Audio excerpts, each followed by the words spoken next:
What's up, guys? Welcome to Frank's Media and Reviews. And today we are going to go over the slasher subgenre, guys.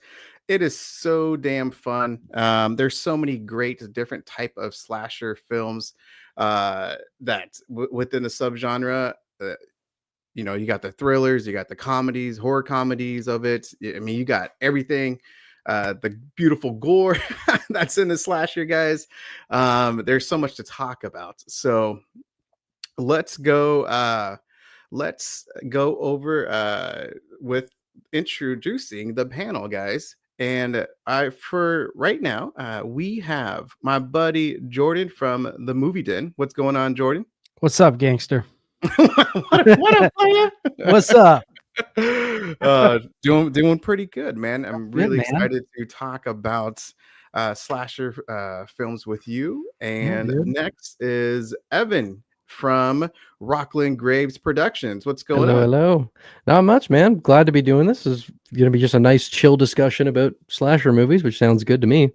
Yeah, exactly. I don't know if Knight is going to be here. Hopefully he will. I haven't received a message from him, so hopefully he does, and he'll join a little bit later. And then as Christian mentioned in the chat, it looks like he's not off for work, so yeah, he's unable to join tonight. It's all good. It's all good. So guys, first off, really quick, I just want to go through the chat and then we can talk about this wonderful subgenre of slasher films, because there is simply a lot of talk about. So first off, Danny, thank you so much for your super chat. I really appreciate it.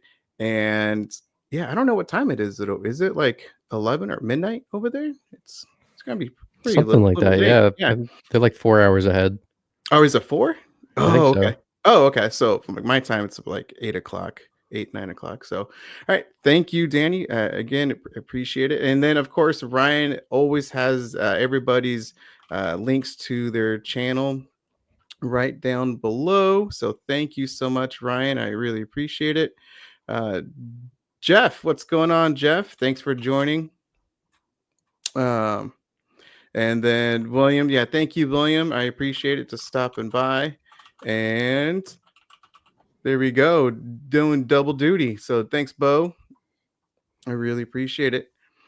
Guys, right away, I want to know from you guys is that why do you love the horrors, the slasher subgenre so much? So I'm going to start with Jordan and Evan, and then moi. So Jordan, go ahead. Oh, sorry. I apologize. I didn't even see this. I apologize, Jordan.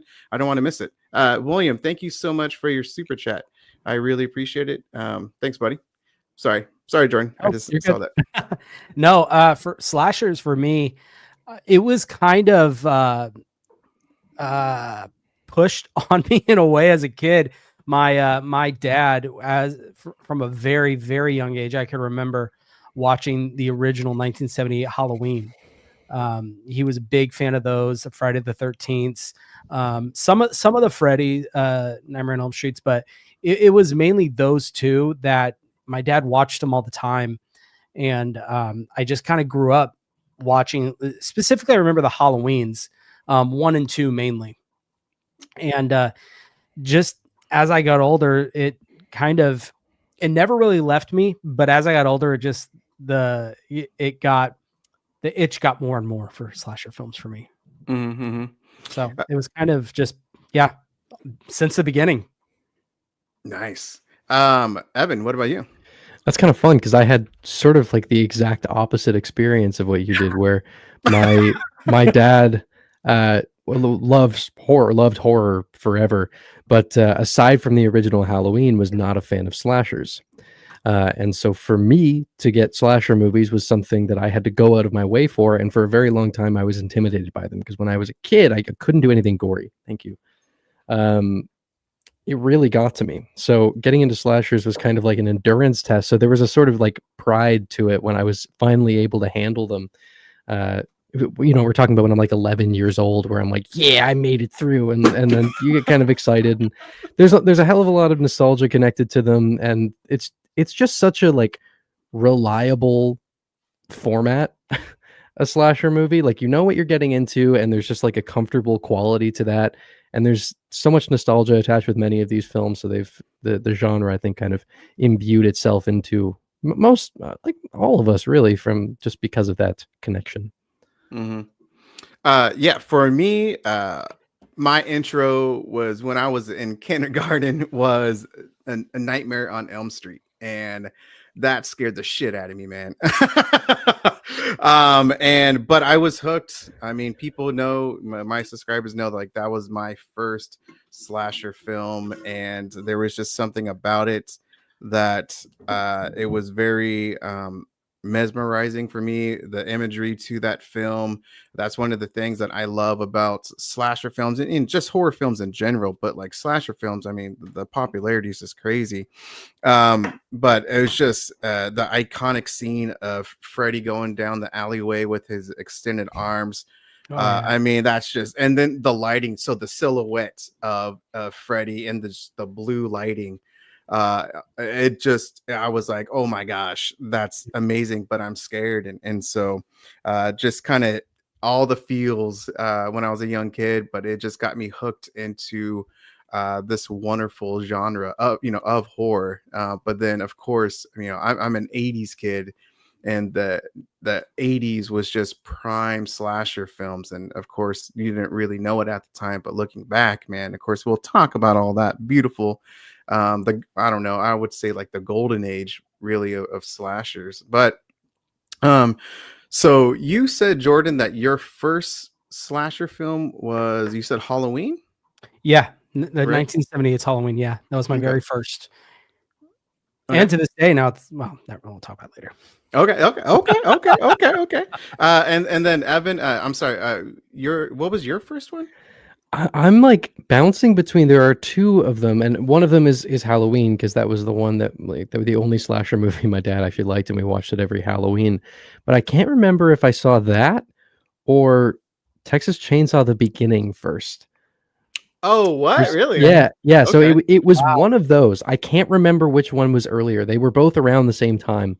I would imagine that Halloween was sooner, but for some reason, I'm more inclined to say that it was Texas Chainsaw: The Beginning, which is such a weird first slasher movie. Mhm. Yeah. But I was the first one, at very least, the first one that I seeked out on my own and watched. I can say that much. That I wasn't like sat down for.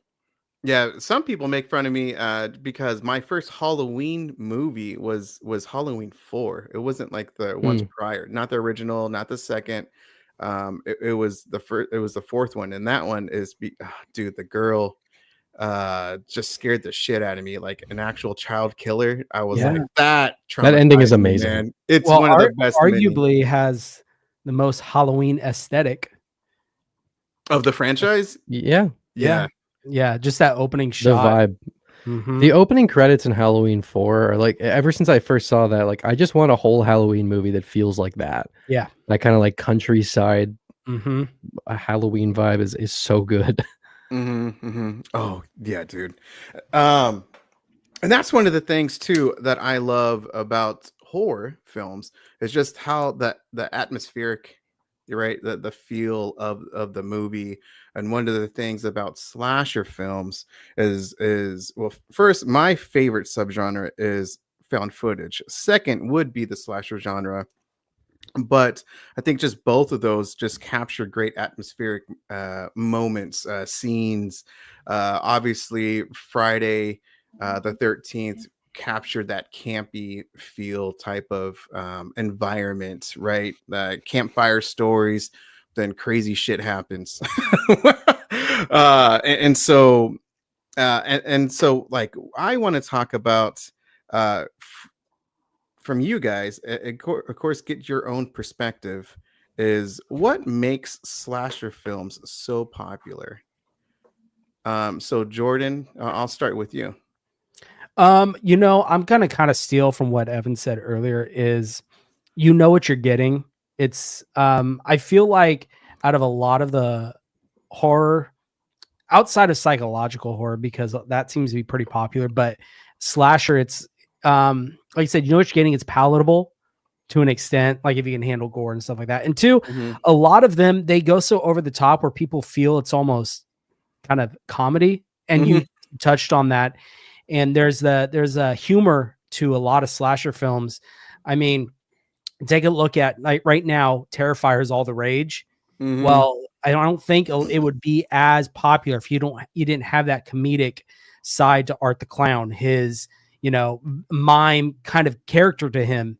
That's one of the reasons why I think slashers in general are so popular. And especially in the 80s, that was such a, I won't say new thing, but it kind of was. And people just ate it up.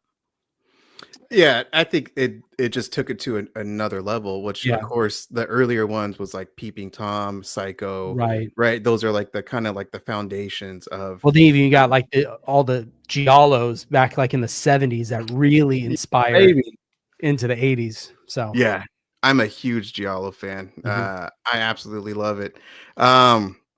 Evan, what about you, buddy? I think that, like, the slasher subgenre is just so endlessly consumable. Like, I think it's really a testament to how effective and enjoyable that formula is, that the formula itself really hasn't changed much since the 80s. We still have very similar things. Like, we've got Art the Clown, and the Terrifier movies are doing some pretty wild stuff with the lore, but in terms of the structure of the movies, these are very similar to what we were seeing back when slasher movies were first exploding. Even something like In a Violent Nature, which was like a different approach, was still kind of the same formula, just from a different perspective. And these movies are still so successful because it's just so easy to sit down and like watch a slasher movie on a Saturday afternoon and just have a blast. Like, I think it just has to do with how low commitment makes it sound like they're bad movies, but I would say low commitment, and I don't mean that in a negative way. I just mean, like, you can get in, have a good time, get out, and it's just a beautiful way to spend your day.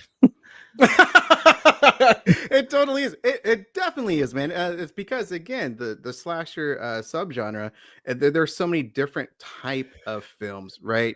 Like, for me, fuck it, I'll talk about it a little bit. As like, what's a good Tucker and Dale, right? Versus Evil, yeah. Versus Evil. Like, that's a fun little slasher horror comedy that it just brightens up your day, especially if you're a horror fan, right? I mean, seriously, man, there's so many great actors, and it's just a fun film. But for me, yeah, man, I mean, it's just, if you're just like a horror fan, how can you not love slasher? It's candy. It seriously is candy. You got the gore, you got like, even for us, like, other people, you got the TNA on some of them, especially like in the 80s. I mean, let's not lie on that one. But yeah, it's just like, and then of course, the 80s kind of knew what it was. Or at least there was a time when there was like the serious films, and then there was like just the comical ones, and I loved how some of them just went for it. Well, yeah, like slashers, I mean, at its core, like Evan said, it's a basic concept, and you could just build on that. And so that's what makes them so popular, is that they're, like I said, they're easy, digestible. No one's upset if you release a slasher movie that has the same formula as Halloween. No. If you can do something fun with it, like, no one's going to be like, yeah, the stories, no one cares. That's why you can just keep doing this forever. Kills? That's about it. Yeah. Yeah, that's pretty much about it, man. And yeah, speaking of kills, like you talked about In a Violent Nature. Holy shit, man. God. You know what? Yeah, that we're gonna talk about that. Fuck that, man. Yeah. Guys, like, first of all, it's been out for a little while, so we can talk about it. That has obviously, to me, like a Hall of Fame, the yoga kill. Oh. What is some of the best, like, memorable taking out In a Violent Nature, because that's so recent. What's another, like, what's one of your favorite kills in a slasher film? Something that you're like, again, just like, holy shit, what did I just watch? I've got two. I'll go with a more modern one, and then I'll go with more of a classic. Modern is it's in the Terrifier movies. Terrifier 2, the salt and the bleach. You know, when I saw that, I was like, how you're sick, man. You're talking about how do you come up with that? It's Yeah. insane. Like, no, I just the creativity of it. Like Damien Leone is just, he went in some dark places for that one. I mean, just it grosses me out. And then the other one, I can't remember off the top of my head which Friday the 13th, but when the sleeping bag and he takes the sleeping bag and kills them that way while they're inside of it. Yeah, the remake. That's for sure. Was the remake? Okay, mm-hmm. That's a really, really good one. And of course, classic. You can't beat it. I think this is probably the most iconic, most maybe memeable. Everyone knows the scene in Halloween 1 where he lifts him up, stabs him to the wall, and he just hangs and he kind of examines him and admires his work, and that's it. Like that one's not crazy gory, but it's so effective. What about you, Evan? I've got a couple as well. I want to show, and I'm going to pull from the Halloween franchise for a second as well, because I don't think this kill gets talked about, because the kills in this movie don't get talked about a lot because the movie discussion was so marred by controversy. But just looking at the kills, Willie's death scene in Halloween Ends, the DJ, was fucking insane. Like, I've seen that for the first time. I couldn't believe what I was like. Halloween Kills was so brutal, and then going into Ends, you heard that they were kind of pulling it back a bit. So I just wasn't expecting something like that. And to have his tongue be going around on the record and then have it cut out the broadcast that's going to Haddonfield, that was such a great detail. How it's cutting in and out on Allison's radio. I thought that was fantastic. Another one I want to bring up is from a really random Irish slasher movie called Stitches. Have you guys seen this about the clown? Oh, I've heard of it, but I've seen haven't the cover. seen it, I haven't. Okay, I don't want to spoil it then, but there's a kill involving, I believe it's a bike pump, and like the whole time I was watching it, I just like, it's one of those ones where he gets it and you're like, all right, what is he gonna do with this? And then it starts and you're like, what the fuck? And it gets so comically ridiculous by the end. Like it's absolutely hilarious, but it was one of the more memorable things I've seen in a slasher movie without a doubt. Oh my goodness, man. I recommend Stitches. It's a fun one. Stitch. Okay, I'm gonna write that down, man. Yeah. And again, that's why I love bringing on guests, because get some recommendations. Yeah. Heck yeah. Dustin, thank you so much for the super chat. Sleepaway Camp. Speaking of endings, we talked about that. Jeez, man. I'm we're gonna talk about some of our favorites a little soon. But Sleepaway Camp definitely is such a freaking. I remember seeing that film, and the beginning of that film with the high pitched voice lady and I was like, "What the fuck am I watching? What is going on?" String around my finger so I wouldn't forget. But I loved every single part of Sleepaway Camp, because it literally has everything you want from a slasher film, including just a bonkers ending that. Obviously, it's well known in the horror genre, but if you don't know like about it, then you're in for a fucking treat, man, because especially at its time, like it just like blew like the doors, man, of that freaking ending, man, of Angela and all that shit, man. It was crazy. I have a question for the yoga scene, because I know you kind of brought that up. What's your favorite part about that kill? Because I can tell you mine, and it's very simple.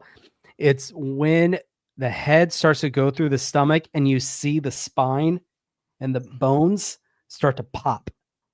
That was exactly the shot that came to mind for me when you said that. Yep, And I was very glad when I saw it in A Violent Nature, because I got a screener for it like a couple weeks before it came out, and this was before they started doing the viral marketing of like calling it the goriest thing ever, where they were really pushing for that kind of like, Terrifier draw that was going on with those movies. So going into it, I didn't know how far it was going to go. There was none of that buzz to like overhype me or anything. So I just sat down and watched it, not really knowing anything about it.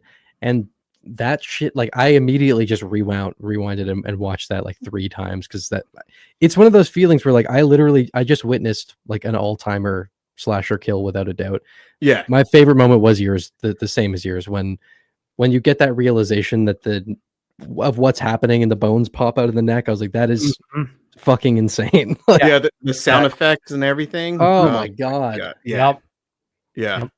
Holy cow. One of so I actually just watched it with a friend of mine.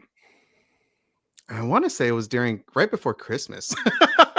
and there was like, even though it's kind of known that film to be, some people think it's boring and whatnot, I still think it's an enjoyable film, except for the last like 10 minutes of that film. I for me, that dialogue just went too damn long. However, I think prior to that, it was such a great film. I really liked the perspective of going Johnny's perspective, right? Is Johnny, right? If I remember Yeah.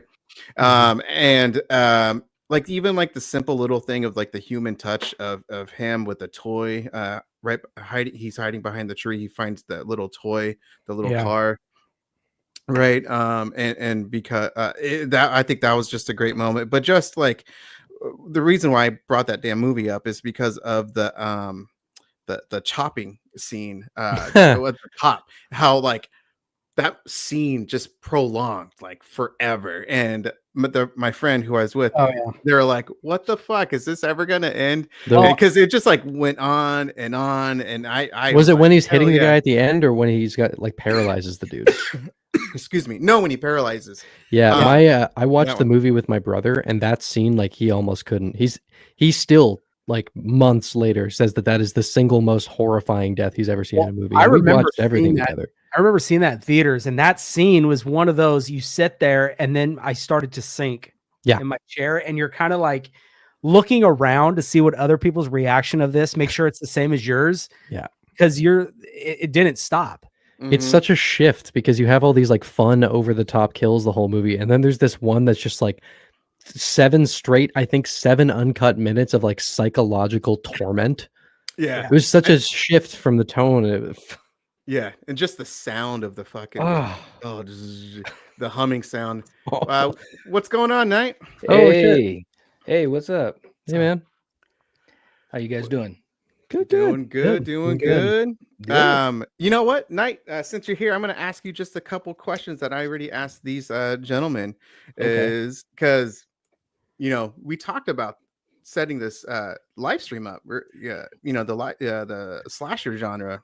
Mhm. So I want to get to know from you, buddy, is what first off, what was the first slasher film that you watched? Okay. Well, put it this way: the first one that it's a good question. The first one that I like fully watched and like was right there and remember it as a young kid was Friday the 13th. I'm sure I probably saw like Psycho before that, like at my grandmother's house, but I don't really like remember it because when I saw Friday the 13th, I was like 7. So that's my first recollection of like sitting down to watch a movie and made it all the way through. And actually that's what, turned me into a horror fan. So yeah. Nice. Next is, why do you love the slasher subgenre? Well, I enjoy it just because there's like all these like different elements within it, right? Sometimes you have the mystery aspect of it, you have the tension, you have the kills. I grew up, around the time when we had, some of the greatest horror villains, of all time, in slashers. So they're also fun, which sounds a little demented, but they are. A lot of them are. I said they were cozy, so you're fine. Yeah. Okay. Thanks, Evan. Okay. Candy is what you said. Yeah, candy, cozy, a nice way to spend an afternoon. Right. Yeah. It's true, though. It is so true. There's a coziness to it in a way, which is so weird, but it's true. Yeah. Gives you the warm fuzzies. Yeah, it definitely does. Exactly. Next is what makes a good slasher film to you? Like, what makes you keep coming back to it? Well, it's got to have a story that has elements of intrigue or entertainment. If it can also have like some type of a mystery of sorts, then that's like a grand slam. But it's got to be entertaining, and it's got to have some type of story that intrigues me. And usually that means that the story is either, either well done, or the setting is really cool, or the characters, they're really intriguing. So that's probably what's most important to me for a slasher film. Mm-hmm. And what makes the slasher film, or why are slasher films so popular? I think they're popular because a lot of times they are fun. Like Evan said, they're cozy. They can be. There's obviously the whole idea of the kills and seeing these things that get your adrenaline going. So a lot of times it's like an adrenaline ride, like a roller coaster. Especially the really good ones. Whether you're talking about the old school ones from back in the day, or even newer films like something like Hard Eyes. Had this one scene that was like, wow, okay. And I was kind of surprised that it kind of was able to get me going like that. And I've seen so many slasher films, and I've seen a lot of really bad ones from the 80s, like ones that I could do a better job on. So anyways, if it can, if it can, and no shade to any filmmaker, I'm just saying, like, there were some in the 80s because everybody was trying to cash in on Friday's success, Friday 13th success, and people would literally just pick up a video camera and just go. You could tell, so I'm just, poking fun of that. But no, man, I mean, it's an adrenaline rush. And if you can get that, it's awesome. Hell yeah. And that's the reason why I keep going back to just the horror genre in general, is that adrenaline rush, man. It is. There's nothing like it. To me, there is nothing like it. That's part of the reason why, like, for me, I get the most like that type of feeling with found footage films, but like slasher films would be like right below it, because there is some very atmospheric slasher films as well, with great storylines. Your eyes are just glued to the screen, and there's some great kills, practical effects, stuff like that. And we actually just talked about it just a second ago. What are some of your favorite kills within the slasher subgenre? Wow. The loaded one. That is loaded, man. Well, this is definitely not a definitive list. I'm just off the top of my head. I definitely loved, because I'm obviously a big fan of, Friday 13th, Elm Street, Halloween, stuff like that, Scream. And Halloween Kills, man, when Michael comes out of that burning building, dude, that whole scene. I know people have issues with kills. I've taken the arrows 1,000 times on my channel. It's my favorite Halloween sequel. There you go. See, Evan, that's why we see eye to eye, bro. It's like, I think it's fun. But when he comes out of that burning building, he just goes to work. When I saw it in the theater, guys, you could feel the energy. And I was like, man, this is so cool to feel that, in a modern slasher with a lot of young people, much younger than me, and they were digging it. So that's a favorite kill. Yeah, man, when he holds the one guy up in the air and you get the silhouette shot. The choreography is so sick. Yeah, it is. So I'm not gonna lie, man. Thank you guys for being team Halloween Kills, man. I made a Halloween video and I got so much shit from some comments.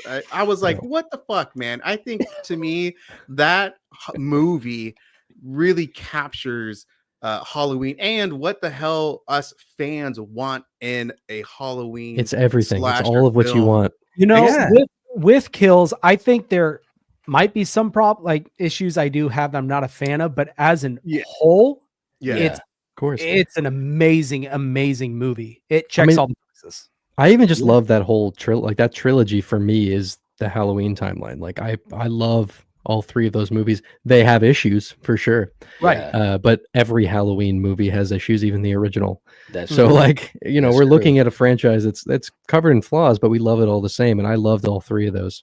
Yeah, I mean, the thing about Kills that I never understood all the hate was, yes, it's got some issues, and like you said, all these films you can poke and find issues. But number one, we got Michael was like peak Michael. Like we got Michael, the film was about Michael, we followed Michael, and Michael did work. That was the first thing. James Drew Courtney is an amazing Michael Myers. That's number two.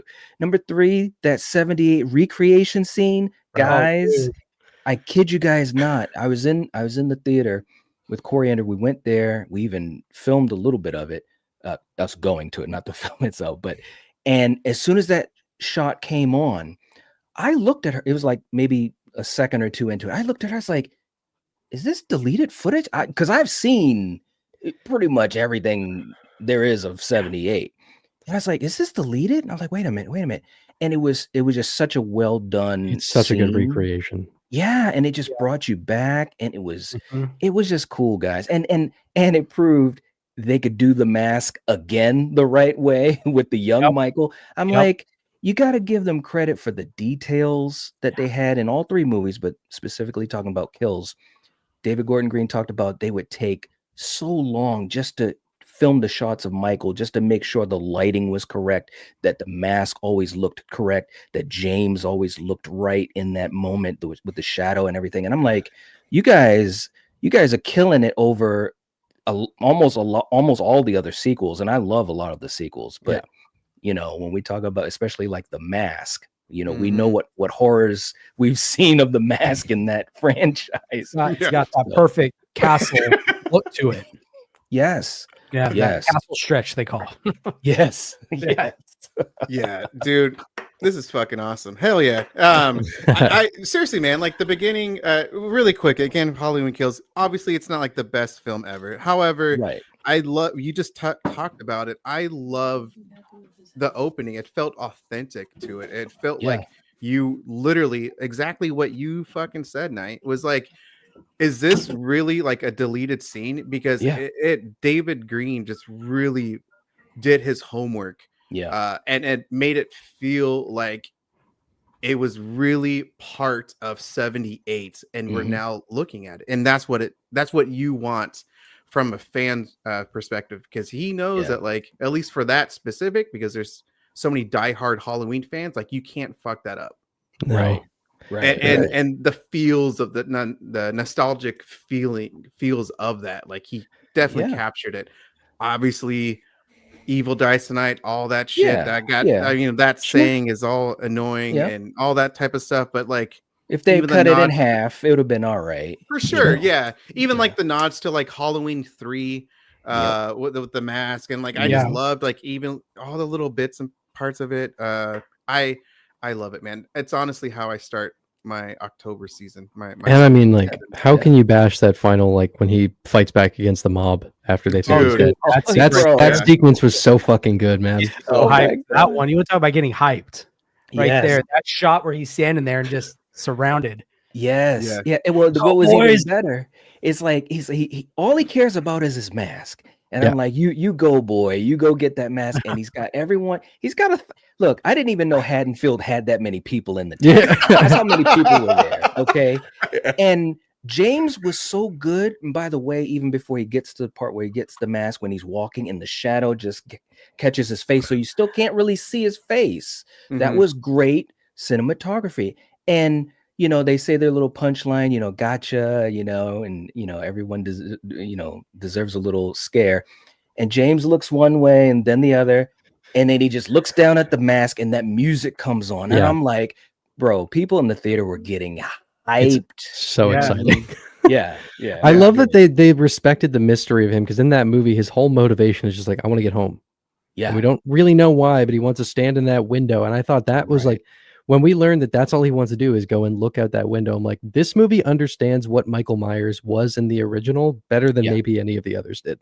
Agreed. Absolutely. But it's just what happens when you try to burn the boogeyman.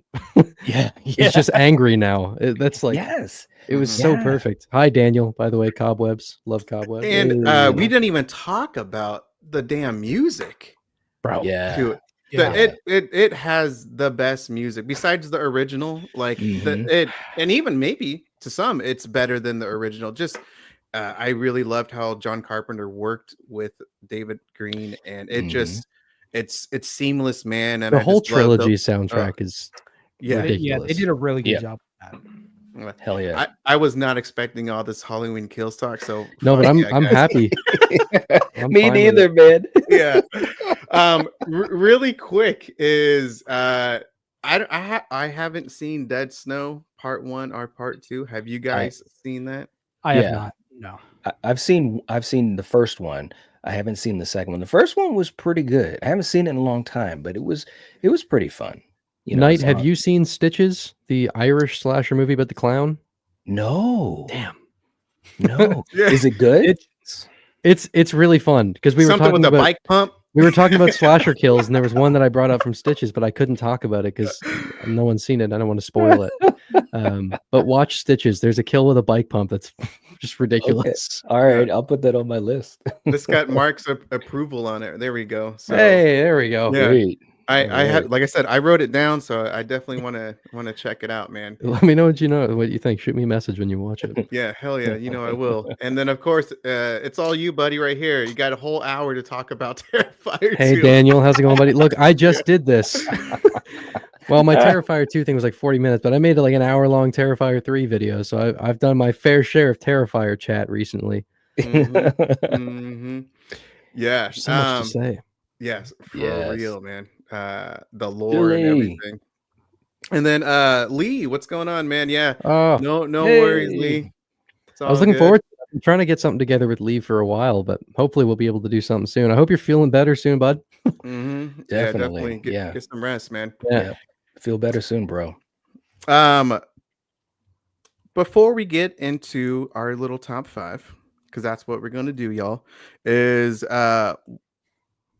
what is the film that defines the slasher subgenre? I'm going to start with Jordan, Evan, Knight. Jordan. I'm gonna give the obvious answer, Halloween.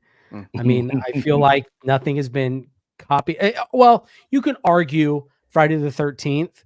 I think you can have a good argument that a lot of things, like a lot of thematic elements of that has been copied, the whole campfire woods thing. But I think at its core, Halloween, what John Carpenter did, I mean, you can even, if you really want to go back to Eyes Without a Face. You really want to go back, but I think 78 Halloween, I think he had something there, and it's been replicated since. Mm-hmm. That's what I think. Evan. I don't want to just give the same answer as you, even though I agree with you. So I'm going to give a different one, and mine is not based off what my favorite is, but just kind of like when you mention the slasher subgenre, I think that there's an image that comes to mind with a broad audience. And to me, Friday the 13th Part 4 has always kind of been the one where I point to where I'm like, that's kind of everything that you expect in a slasher movie. Like it's got everything amped up to the highest degree. You've got Tom Savini's insane practical effects. You've got lots of gratuitous teen nudity. You have like the cool killer. You have the woods and the kids partying, and you have Crispin Glover's dancing, which you need in everything. You do.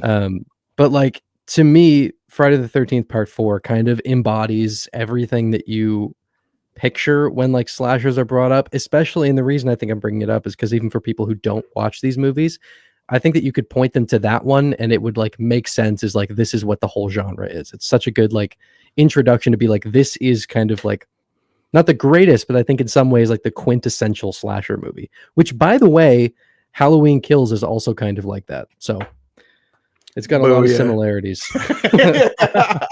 Nice. Knight. Okay, so we're talking about the slasher that defines the subgenre, right? Yes, sir. Well, and I don't want to echo the same thing. I mean, Halloween is definitely, I would probably point to Halloween, but if I was to give a different answer, I think you could list Elm Street, the original Elm Street. I was going to go with that. Yeah.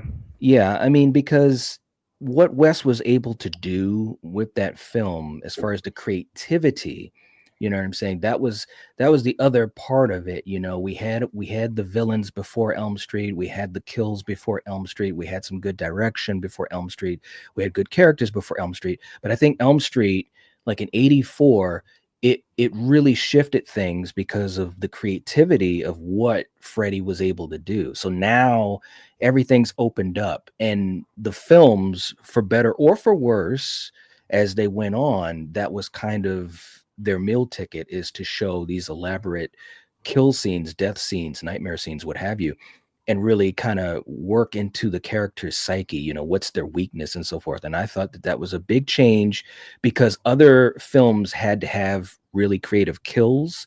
And right after Elm Street, you started to see other horror villains. Now they're talking, now they're quipping, and they're winking to the audience here and there. And that was, there's no doubt that was because of what Robert did as Freddy Krueger. I mean, you look at Leprechaun, you look at Chucky, even Pinhead in Hellraiser 3 started cracking jokes. What are we doing here? I mean, like, what are we doing? You're from hell. What are you cracking jokes for? You know, too, like, Art the Clown wouldn't exist without Freddy Krueger, and that's far and away the biggest slasher icon we've had since Ghostface. So, like, that effect, that ripple is still being felt. Well, bouncing off of Wes Craven, I mean, he even started kind of a revival in the 90s with Scream.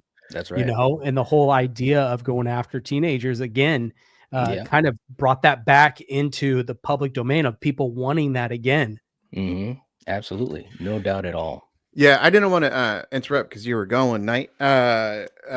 What I wanted to say really quick about Nightmare on Elm Street is that how it was more psychological. Yeah. And which is, instead of like kind of the traditional slasher prior to that. And that, to me, I love psychological, like thriller horror films. That, to me, some of them are like very unsettling, just a total mind fuck, right? And that, to me, there's, in some ways, there's kind of like nothing like it, because like after the film you're still thinking about it. And that, to me, was what I love A Nightmare on Elm Street. You already know about that, but it's just of how Freddy can get his victims, his personality, the story, the lore of Freddy, of like how vile, right, that character is prior to changing and, you know, getting into the, you know, the dreams and everything. But just like and for me, of course, as a kid, I don't fucking understand it, but like as an older person, right, if you're, especially as a parent, you're like, hell yeah, you're gonna do anything you can to protect your kids, and you would probably do something, I don't know, you know what I'm saying? But like so I think it really touched like a topic, and then it added on just Hall of Fame imagery, as I already touched upon it, of Freddy in the alley street, the images of the body bag dragging along the high school hallway, right? There's no one there, it just moves by itself, takes a right with the marks on the ground, the imagery to that, and then of course how Freddy looks. I mean, right, he's a burn victim, and so I think they captured that really well. And of course Robert Englund is so freaking charismatic in some ways as Freddy. Like you don't want to hate him in some ways, but like you just like, damn, he's a likable bad guy. What I think is so good about Nightmare on Elm Street is it's so different because you can't escape.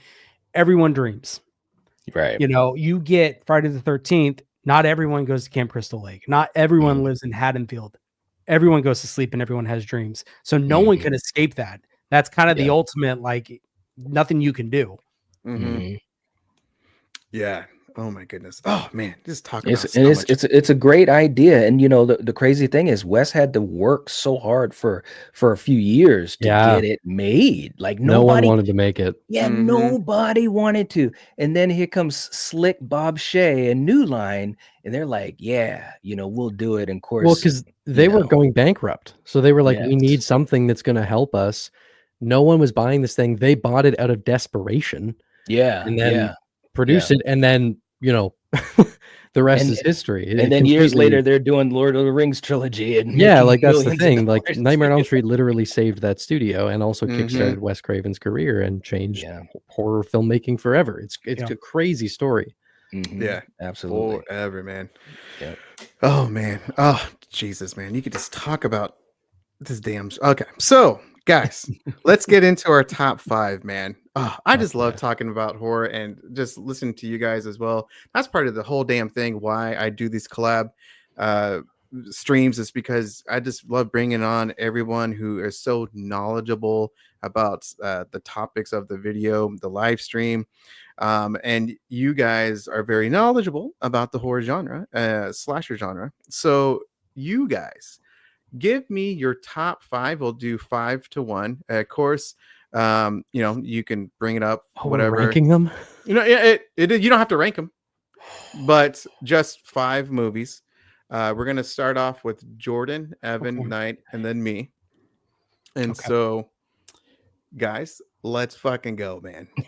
Your top 5 again. Also, your top 5. It doesn't, you don't have to bring up like one of the most popular horror movies. It's like it's you, right? Everyone's Mhm. different. What speaks to you about the slasher subgenre? So, Okay. guys, yeah, let's fucking go. Jordan, Well, you for go. me, I'm gonna be hard pressed to actually rank. So my last one that I'm gonna talk about, are we going like one at a time, or are we just gonna do all 5? No. We're doing one at a time. Okay, Again, okay. it doesn't have to be ranked. It's whatever Okay. how you want to present it. Cool. I'll just go with what's on top right now. I'm gonna go with this one right here, Intruder.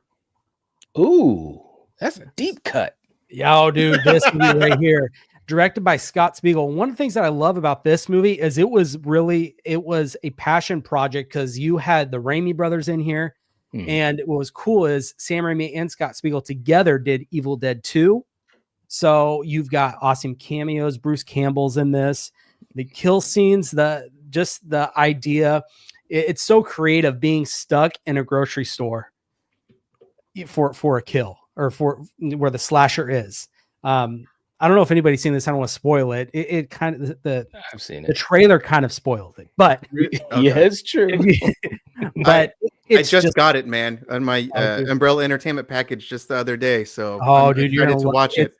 It's campy, it's fun, it's schlocky, it's your typical just kind of a comedy slasher film. I love this movie.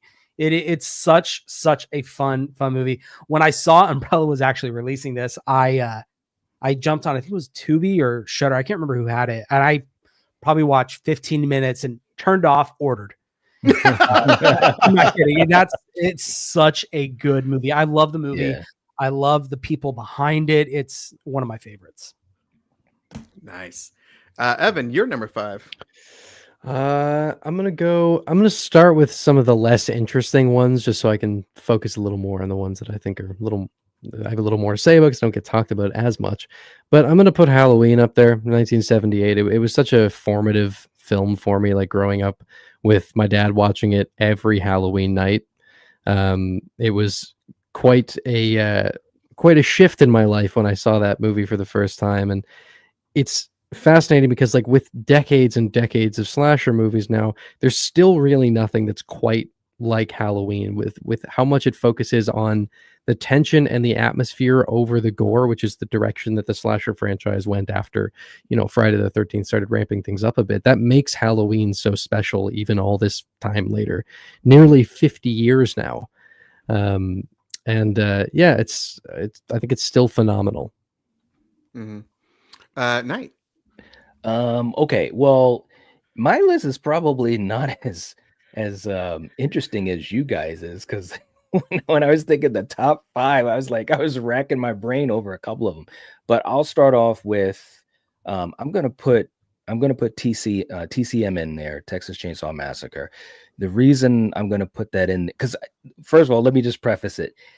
I think this list I definitely would stand by, but this is tough, because I was thinking of ranking my top 5 slashers of all time. So there's a lot of great ones. Like Intruder is awesome, Jordan. I love Intruder. It's so cool.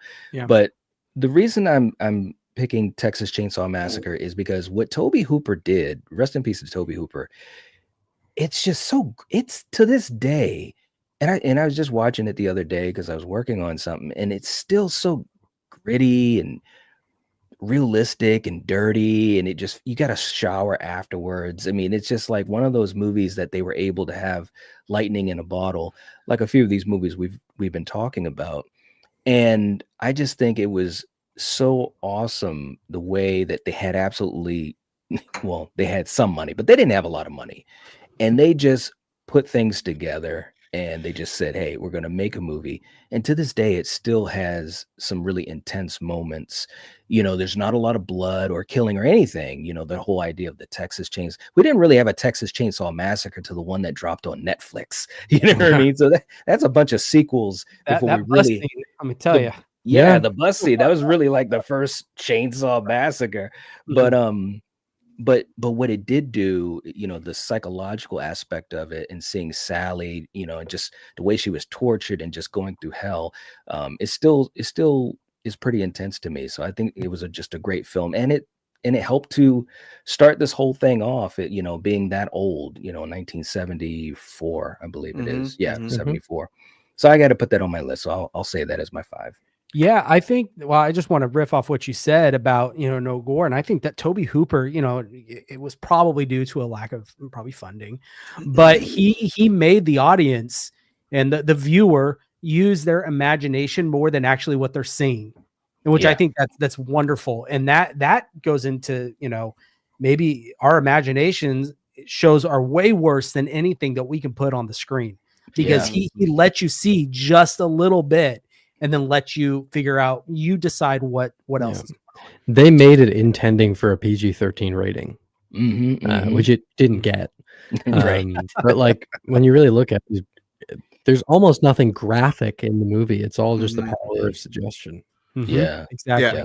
I was gonna say, man, is that with thinking about Texas Chainsaw Massacre, is that it gets you right from the fucking get-go, man.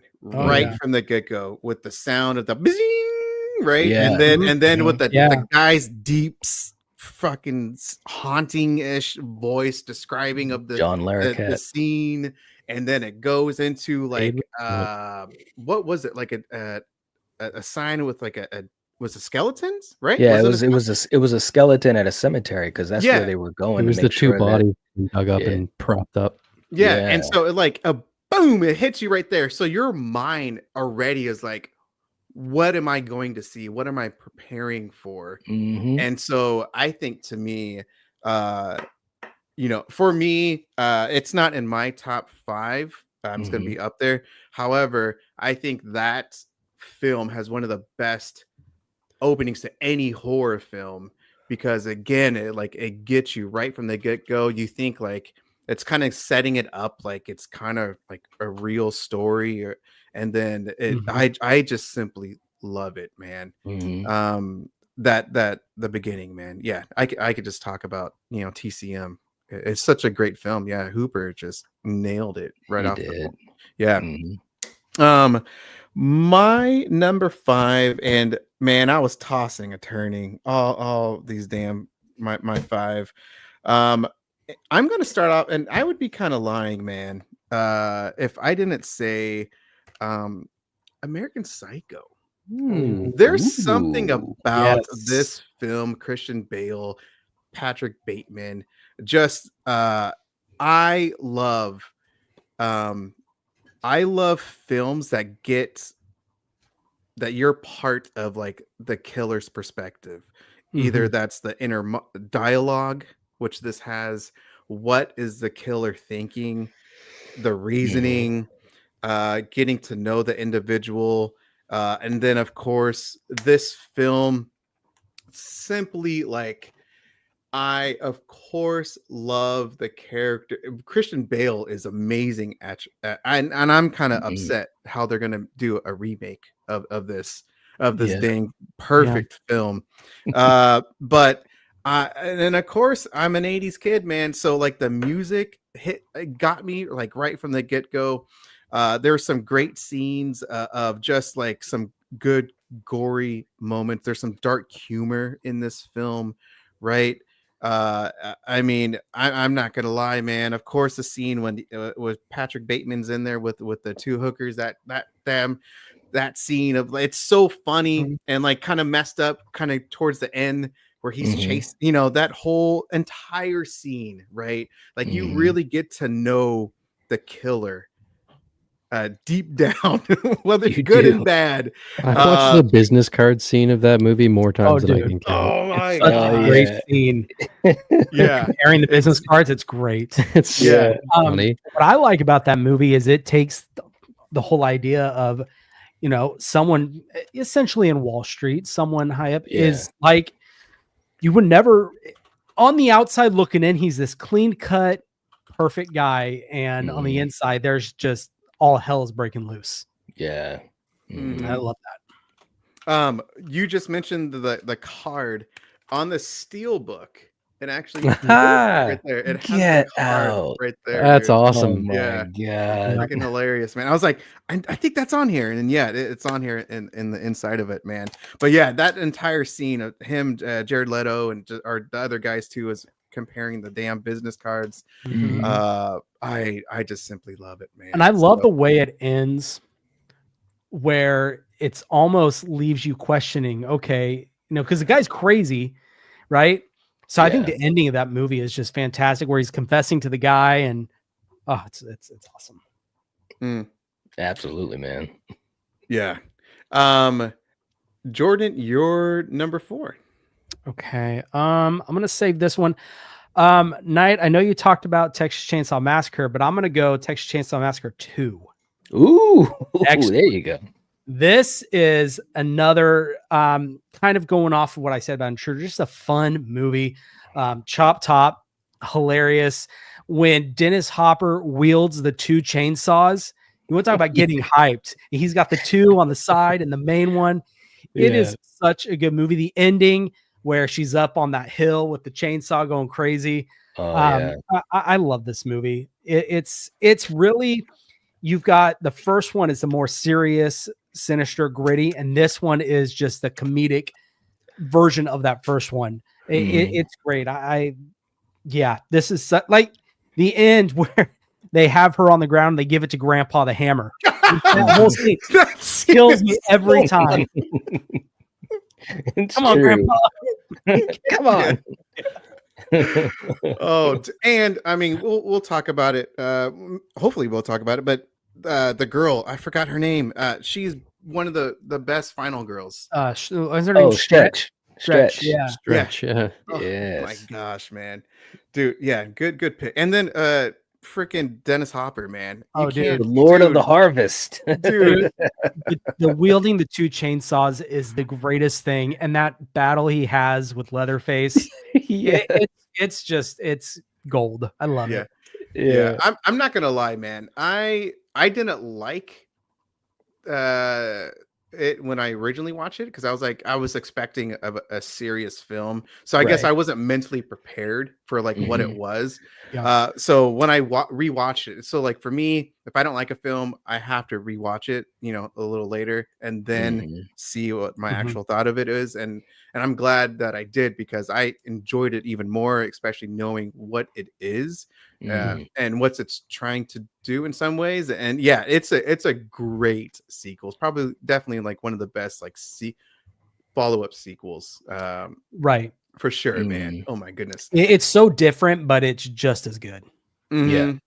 Yeah, exactly. It's true. Evan, you're number 4. Well, I mean, while we're on topic of this night, I got to say, the more I talk to you, the more I think we have very similar tastes, because I'm throwing Texas Chainsaw Massacre on there as well, the original film. It's a really interesting one to me, because all of these movies that we're talking about with Halloween and Friday the 13th and Black Christmas, they're all movies that I love and enjoy. But the Texas Chainsaw Massacre, I think, is the only slasher movie, like early slasher movie, that when I watch it today, I still get scared by it. That movie has such like an oppressively nightmarish feeling to it, with the way that they did the whole score just by using like industrial soundscapes to make it feel like you were a pig in a slaughterhouse. Like that was the idea behind the sound design in the film, and they did such a good job of it. It doesn't feel like you're watching a movie. It feels like you're watching a hidden camera show of someone's fucking living nightmare. It's such an effective, like, sick, gross, nasty feeling movie, and they really don't show much of anything. But like, I would argue that Pam getting hung on that meat hook, even if you don't see it, is more effective than 99% of like full-on graphic slasher kills I've seen in other movies. That still makes me wince. It's so painful to watch, but that movie start to finish is just amazing. And especially like you get a lot of people who are like, I don't like the movie because there's like just 20 minutes of screaming towards the end.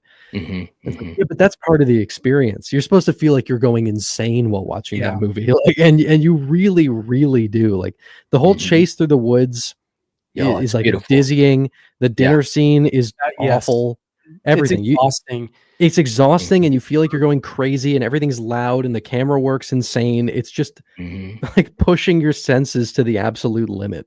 Yeah, it makes you feel uncomfortable because of the shot they do, where they give you the shot of the girl, and everyone's looking at the camera, talking to you. Yeah, and you feel like you're right there with them, and that just it gets to you.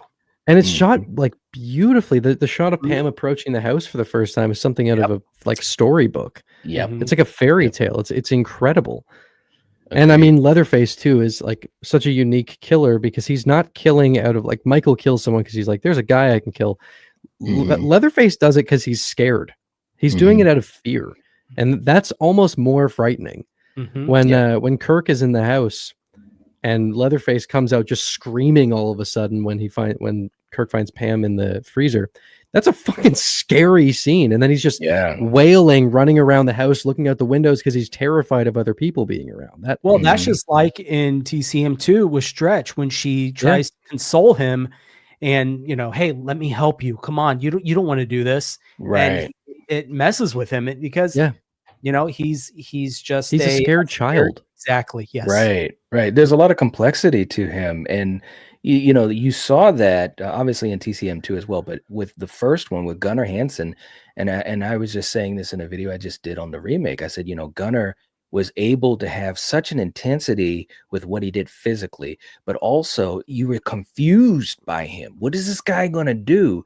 And you had those scenes like when he sat down and he's going like this, and they get the zoom up to his face, and he's doing the thing with his tongue, and he's not like any other killer, and it's really interesting because you're like, when I don't know what the killer is about or their motivations or where they can go in that spectrum, that's what makes them scary to me.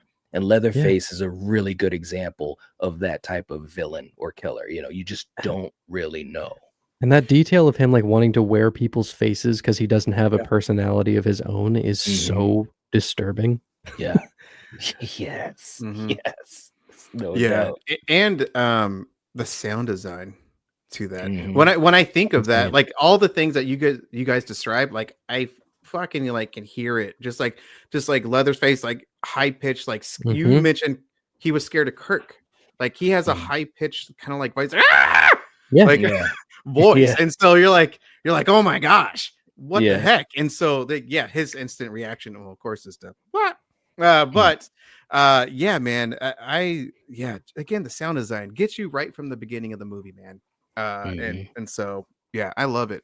And you just talked about it. Would you say the pig, like you're a pig in a slaughterhouse? Yeah, that's what it was meant to sound like. It's perfect. Yeah, really good, man. Knight, you're number 4. Okay, yeah. So again, this is this list. Well, actually, let me just throw this out there. My number 4, again, this is a tough list. This is where I started to get a little back and forth where things go. I did put Elm Street. And obviously we just talked about it. But just to say one other thing about Elm Street, I don't think in another director's hands, I don't think it would have had the same impact, because Wes, man, Wes Craven was so intelligent and he was just so gifted with like little things. You know, the great thing about that first film versus even the best of the sequels is that it's like this building up of things. You know, we get Freddy in the beginning with Tina's nightmare, but we don't really know what's going on. She had a nightmare. Okay, wow, okay. And then we meet Tina and we meet Nancy and Rod and Glenn, and we're kind of like starting to get invested in them. And then they get together because she needs some company while, you know, she's having these nightmares at night. And it's like, oh, that's kind of cool. You know, they're having a little sleepover. And then bam, we get that intro scene. Like he was handling these moments of like uncovering Freddy for us and like what the movie is about in such a really interesting way. And I just think with most other directors, that whole idea of a man in your dreams and all that type of stuff, it just would have fell apart. And it's probably why a lot of studios just didn't want to bite when he was shopping it around for years. So, yeah, so I've got the original Elm Street as my number 4. It's just still such a fantastic film. It really is. Good pick. Mm-hmm. Well, that would definitely be in my top 5. We just mentioned it and about little dreams and everything. I am going with my favorite movie of all time, and that is our favorite horror movie, and that's Candyman. That's to me, movie. this would be like a nice double feature, man, of A Nightmare on Elm Street and Candyman. Yes. This is the movie I would say after A Nightmare on Elm Street where I was legitimately like scared of this film. After Perfect movie. This Yes. to me, like I said, it's my favorite horror film. Candyman. I mean, we already talked about it. Like this is my favorite horror villain. This Candyman. I think that's just the imagery to this film, the sound of Philip Glass's score, the literally just everything. Again, just the beginning of the film of what happens, you know, and then you see like the blood just pour down from the ceiling. And of course, just like the backstory of Candyman, Cabrini Green, just like, you know, the projects of that, just I mean, you want to talk movies that feel like a fairy tale. Yes. Yeah. That is exactly how it feels to me, man. Mhm. That is exactly the word, fairy tale. But what's also scary about that is because I just did a recent video. I've been doing a couple of movies based off of true events. And if you know the true events that is tied to Candyman, of where that inspiration came from, go rewatch Candyman, and it's a whole different experience. Well, talk about it a little bit, man.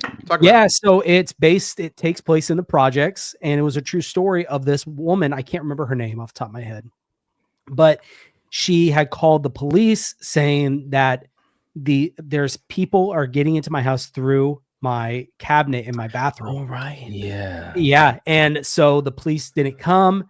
And so she had called 911. They didn't come. Well, then it wasn't until later that night, a neighbor called and said, hey, they heard screaming and gunshots. So the police showed up, knocked on the door. They couldn't get in. So they left. Then a few days later, the same neighbor called and said that she hadn't heard anything from this lady. Police came in a third time, couldn't get in because the attendant didn't have the right keys. So they left again. So they finally, for the 4th time, came back, broke in. And yes, there was 2 men that were in the neighboring apartment, broke in through the cabinet of her bathroom and killed her. Dang. And so that's the story where they got the inspiration for Candyman.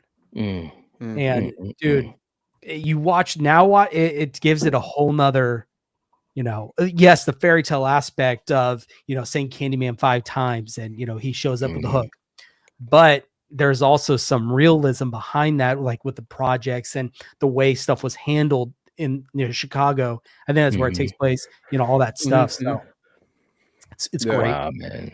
Yeah, it's a great movie, man. Yeah, I did think about, and for me, it's a slasher, even though there's not that many like. I would say so. Like, yeah, The doctor scene when he shows up, it's amazing. It's one of the most memorable kills in any way, and it's because of his scream. Yeah, that's what makes it so good. Is his performance there? It sounds so painful. It really does, man. And a shout out, obviously, rest in peace to Tony Todd, but also a shout out to Virginia Madsen, because they had to work together. Like, their chemistry together is the magic of this movie. And when that kill happens, the look on her face, man, it just brings you in. The sound, him screaming, and of course Tony's physicality as he's like wrenching on the hook and stuff. It's like, oh my God, man, it's such a good movie, dude. Well, Speaking of screaming, the infant, that scene, man. Yeah. Oh my gosh, that stays Haunting. with you, man. Exactly. It's fucking haunting. Well, not even all that, but the score. yes, The Philip little, Glass. just simple piano line. Yes, with music. it's haunting and beautiful. Mm-hmm. And that's, I always see that as reminiscent of Halloween. Very simple piano line. The Exorcist, another one. It's these simple, haunting little melody type lines that just don't sit right with people, and I think it works great. Yeah. I mean, you've got Philip Glass, who did the music, who's like one of the greatest like experimental composers ever, dude. Yeah. And his music for that movie was he fit that so perfectly. There's just this like dreamy, ethereal quality to what he wrote there. That complemented it just perfectly. Yeah. Agreed. The nerd in me, man, a musical nerd. So I don't know if you guys know Kornos Quartet.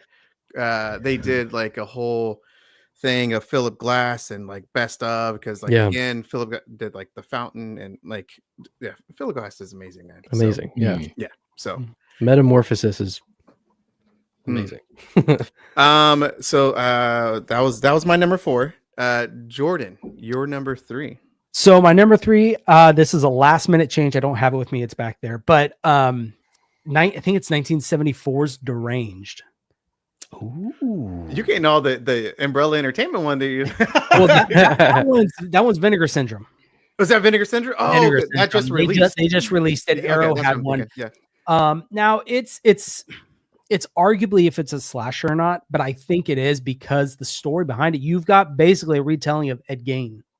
Is what the movie is, and what's funny is the actor who plays Ezra Cobb, Ed Gein, in the movie is the same guy. Fun fact, who played the I think it's Old Man Marley from Home Alone, the Southman's show. Same exact actor. Christine as well. What's that? He's the guy who sells them the car in Christine. Oh, that's right. Yes, but no, that movie.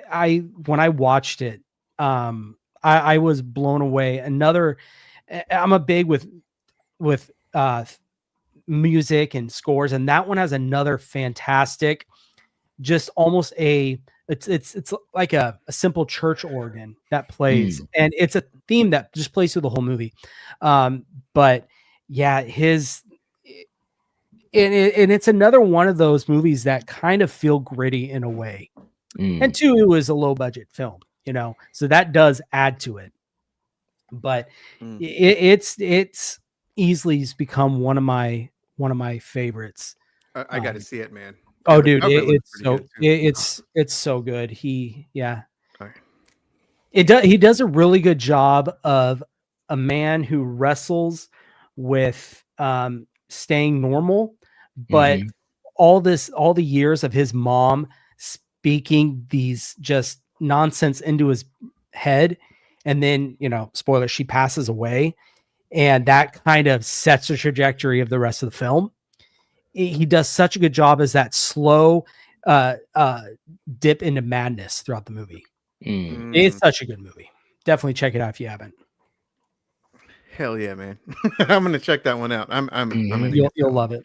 Yeah, I saw your review, man.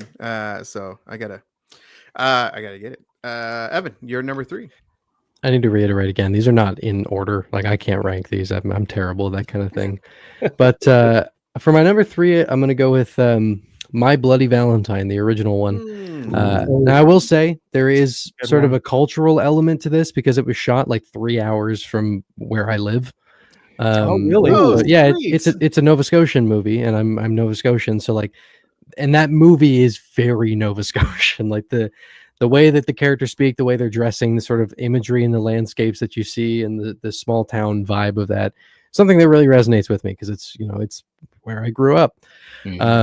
And I mean, I think on top of that, though, when you look at the unrated cut of the movie, you've got some like, especially with the way that the old warning guy dies, if you want to call him that, like all timers, Hall of Famers, easily. The way the pickaxe goes up and comes out through his eye, Oh and then my you see, god, you it's see so the eye on the good. tip of the pickaxe when it comes out. It's like, that's amazing. And it's a shame that it got lost when the movie first came out, and it took so long to get those shots restored, and then a while longer before those restored shots actually fit seamlessly into the movie, because it was tricky to get good looking prints.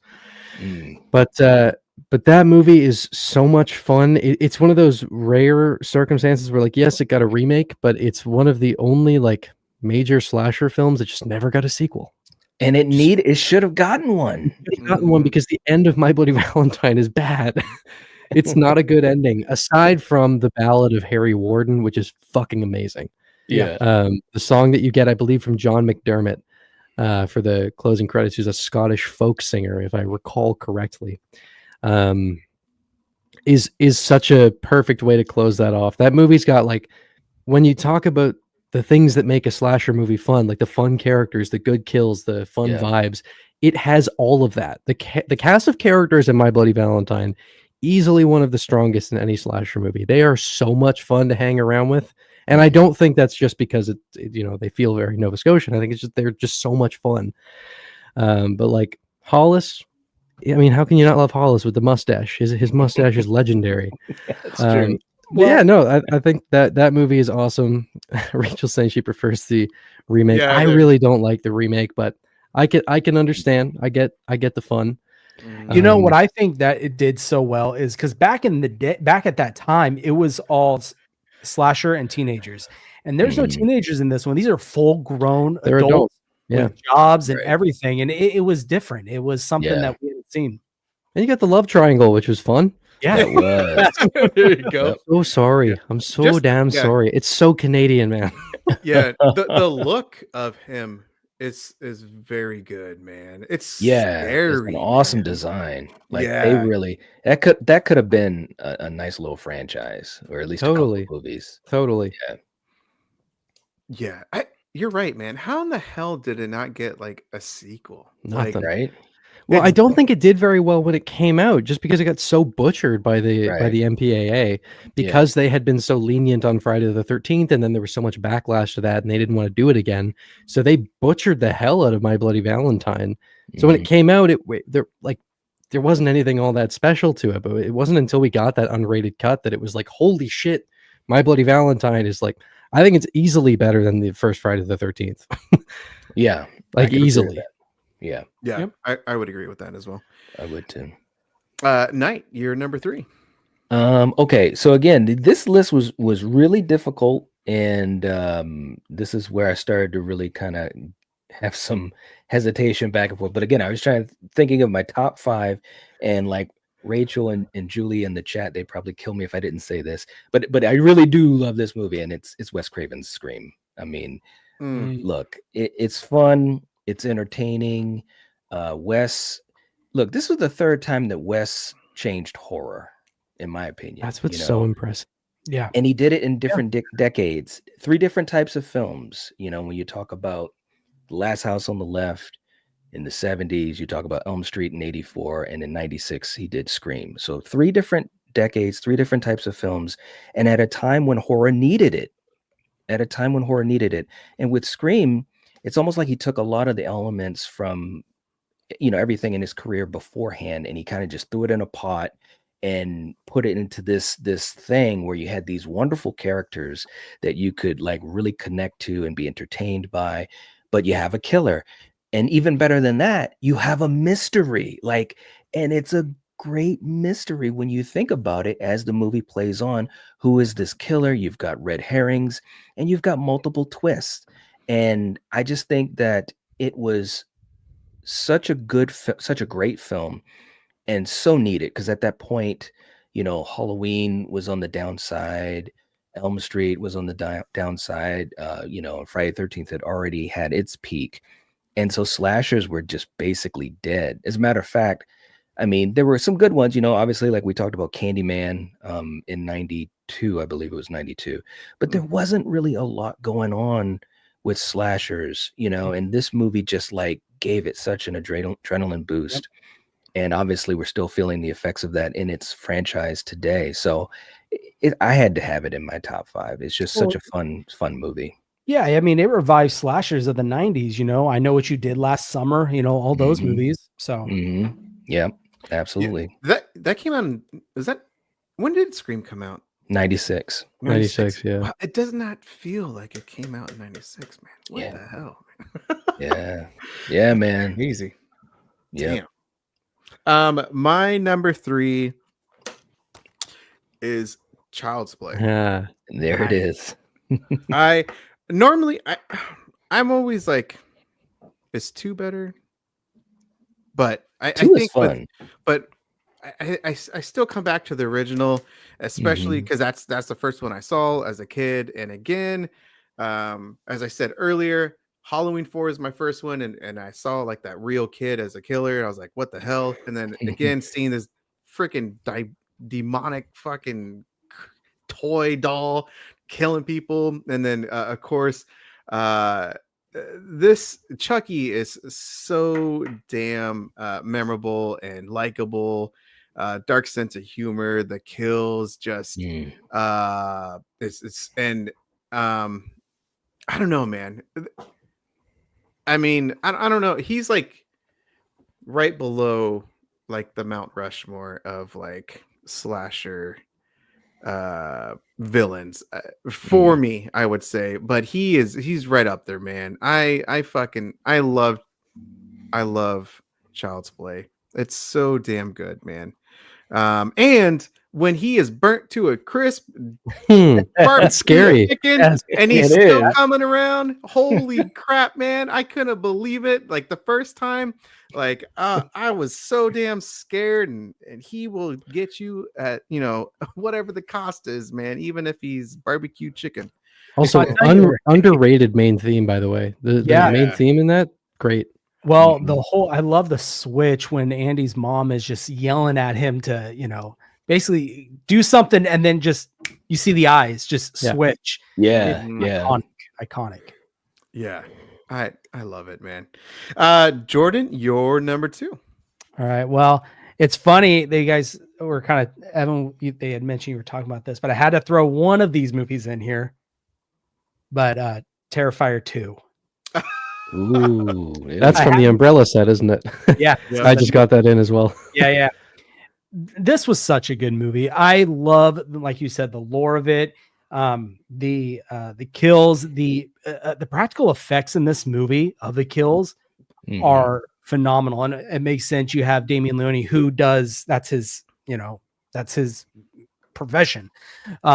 Such a good movie. The kind of comedic aspect of it. Now it is long. I will say that a lot of people don't like the length of it. And I could see sometimes you might be able to feel the length at some scenes, but I think the ending scene when what's her name is her right there, when she's in her outfit, and just that last fight is phenomenal. She falls down the hole. All that whole thing is just so well done. Absolutely love that movie. And the ending too. I think the ending is kind of, when I first saw it, the head, art head. Yes. What fuck it. What do you guys think about 3? How do you guys like 3? I'm about to talk about it. No, snap, son. Okay, go, Evan, go. I'm kind of cheating a little bit because I want to talk about both Terrifier 2 and 3, because I think that Terrifier 3 is a more well-made movie, but there was a feeling after finishing Terrifier 2 for the first time where like I watched that, and then as soon as the credits start rolling, I was sitting there feeling like I just witnessed something that's going to be like really substantial. Like this is going to be sort of a pivot point for the genre, and it's absolutely proving to be. I think what Leone cooked up here, and I wasn't even like a huge had of the first movie. I had seen it twice before 2 came out, and I was like, all right, sure. And then 2 came out, and I was fucking blown away. And then I feel like he topped it in 3, but like there is something special about 2. So I think I have to give it to 2 just for that feeling of like what the hell did I just witness the start of here? Right. Fucking, I've talked about Terrifier like so much. It's such a, that is a franchise where like I think part of the reason that I like talking about it so much is because it gets shit on so often for being nothing more than gore. Everyone's like, these are just torture porn movies with nothing else to them. Right. And that is such bullshit.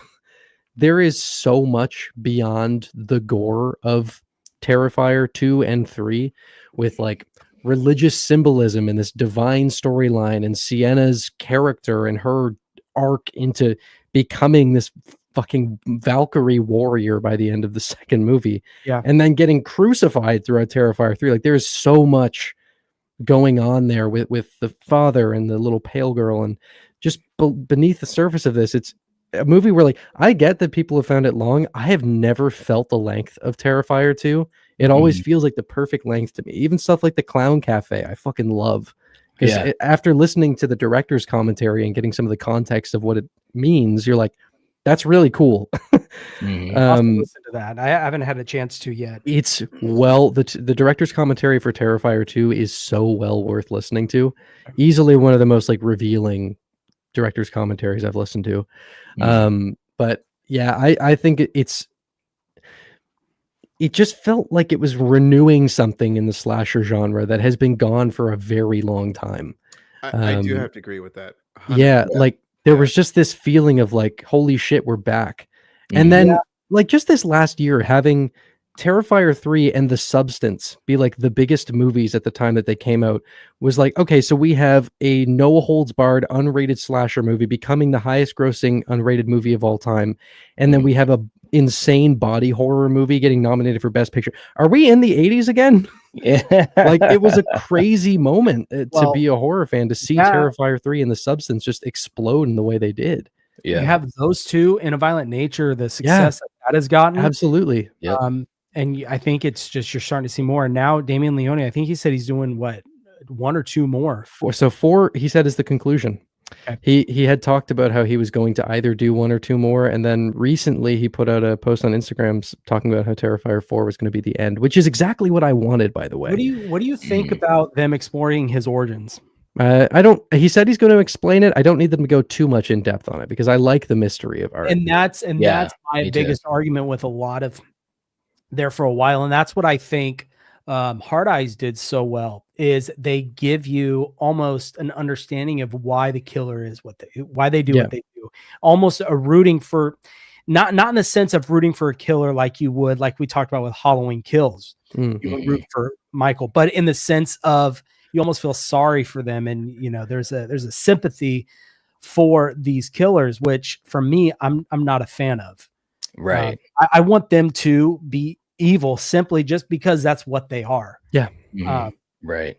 I like art being an irredeemable piece of shit. And by the end of this franchise, I want to see Sienna give him an Art the Clown death. Yeah. I want to Terrifier fucking death on him. I am curious to see what that whole flashback vision was in Terrifier 3. That kind of, it looked like hell. Right. All those, So you remember that scene? So I made an hour-long video talking about it if you're curious to hear my theories. So that's probably what I'll be doing after this. Yeah, I made a really long video on Terrifier 3 where I just geeked out about the lore for an hour. So but yeah, man, those movies are so special, and they feel like they're breathing life into the slasher genre, and they're changing the landscape of indie films. They're changing the landscape of what can play in a movie theater, because when was the last time an unrated movie did well, let alone made $100 million? Yeah, you know, and It's I've so heard true. the argument say, you know, that Terrifier is kind of, it's just for the people who you have fans of slashers, then you have fans of Terrifier, and only Terrifier. They don't like other movies, which that is a valid argument there. That is, but I think that can only, in my opinion, can only benefit the genre. Totally. Because you're getting butts in the seats at the theaters. They're getting that. The money is, you know, they're making their money back tenfold. And you know what? Guarantee if people are coming in going, I only like Terrifier, after watching them enough times, they're going to go, I need something else. And they're going to get sucked into other parts of the genre. It's literally only a good thing. Yep. I think what Damien Leone is doing, Oz Perkins, all those guys, these directors. Who else? Why am I blinking on his name? Hush, and he's doing the new Mike Exorcist. Flanagan. Oh, Mike Flanagan. Him and Robert Eggers. Yeah. These are like my favorites right now. They're just Robert Eggers, his werewolf movie next year. I'm so cannot excited. wait. I like when Nosferatu was coming out, I was like, this is the most excited I'm going to be for a movie ever. And then he like, I don't know if any of you saw this, probably not, but a couple days prior to that announcement, I was on a podcast with Killjoy Jake and Splattercast. And we were talking about Wolfman, and then we had this section talking about what we wanted to see in a werewolf movie going forward. And I literally said, what I want to see is kind of like what Robert Eggers did with The Witch, where he goes like going back to the original folklore. 3 days later, Robert Eggers' werewolf gets announced. And I was like, this is perfect. I'm on heaven right now. That's awesome. Knight, you're number 2. Oh, okay. Yeah, number 2. Okay. Well, again, my list is so boring, but I had to have this on my list because this is, in my opinion, such a great slasher film from A to Z, and it's been mentioned, I think, at least once, and it's from a franchise that literally might be the reason why I'm on this thing here tonight, and it's Friday the 13th Part 4. I think that film, it was so well done.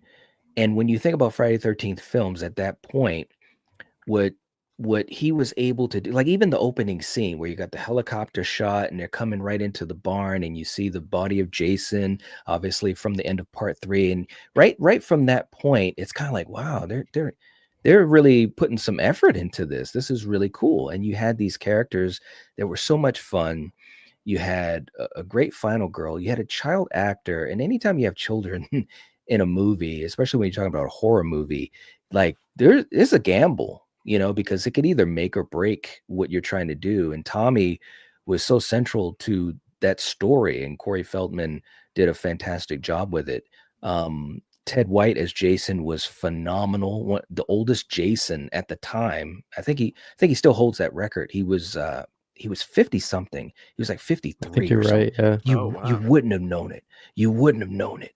That finale when he's chasing Trish, it was so intense, so pulse pounding, and he was running. I mean, he was after her, and you just could feel it.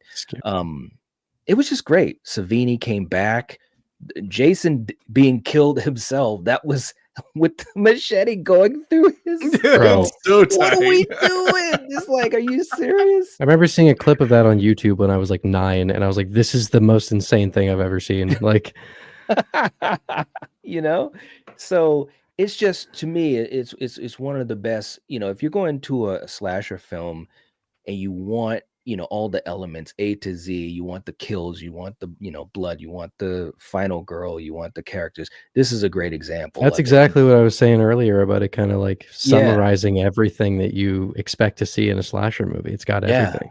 Absolutely. And I'm just such a huge fan of the franchise, and part of that is because that's what got me going into horror, but 4 was just phenomenal. So yeah, that's my number 2.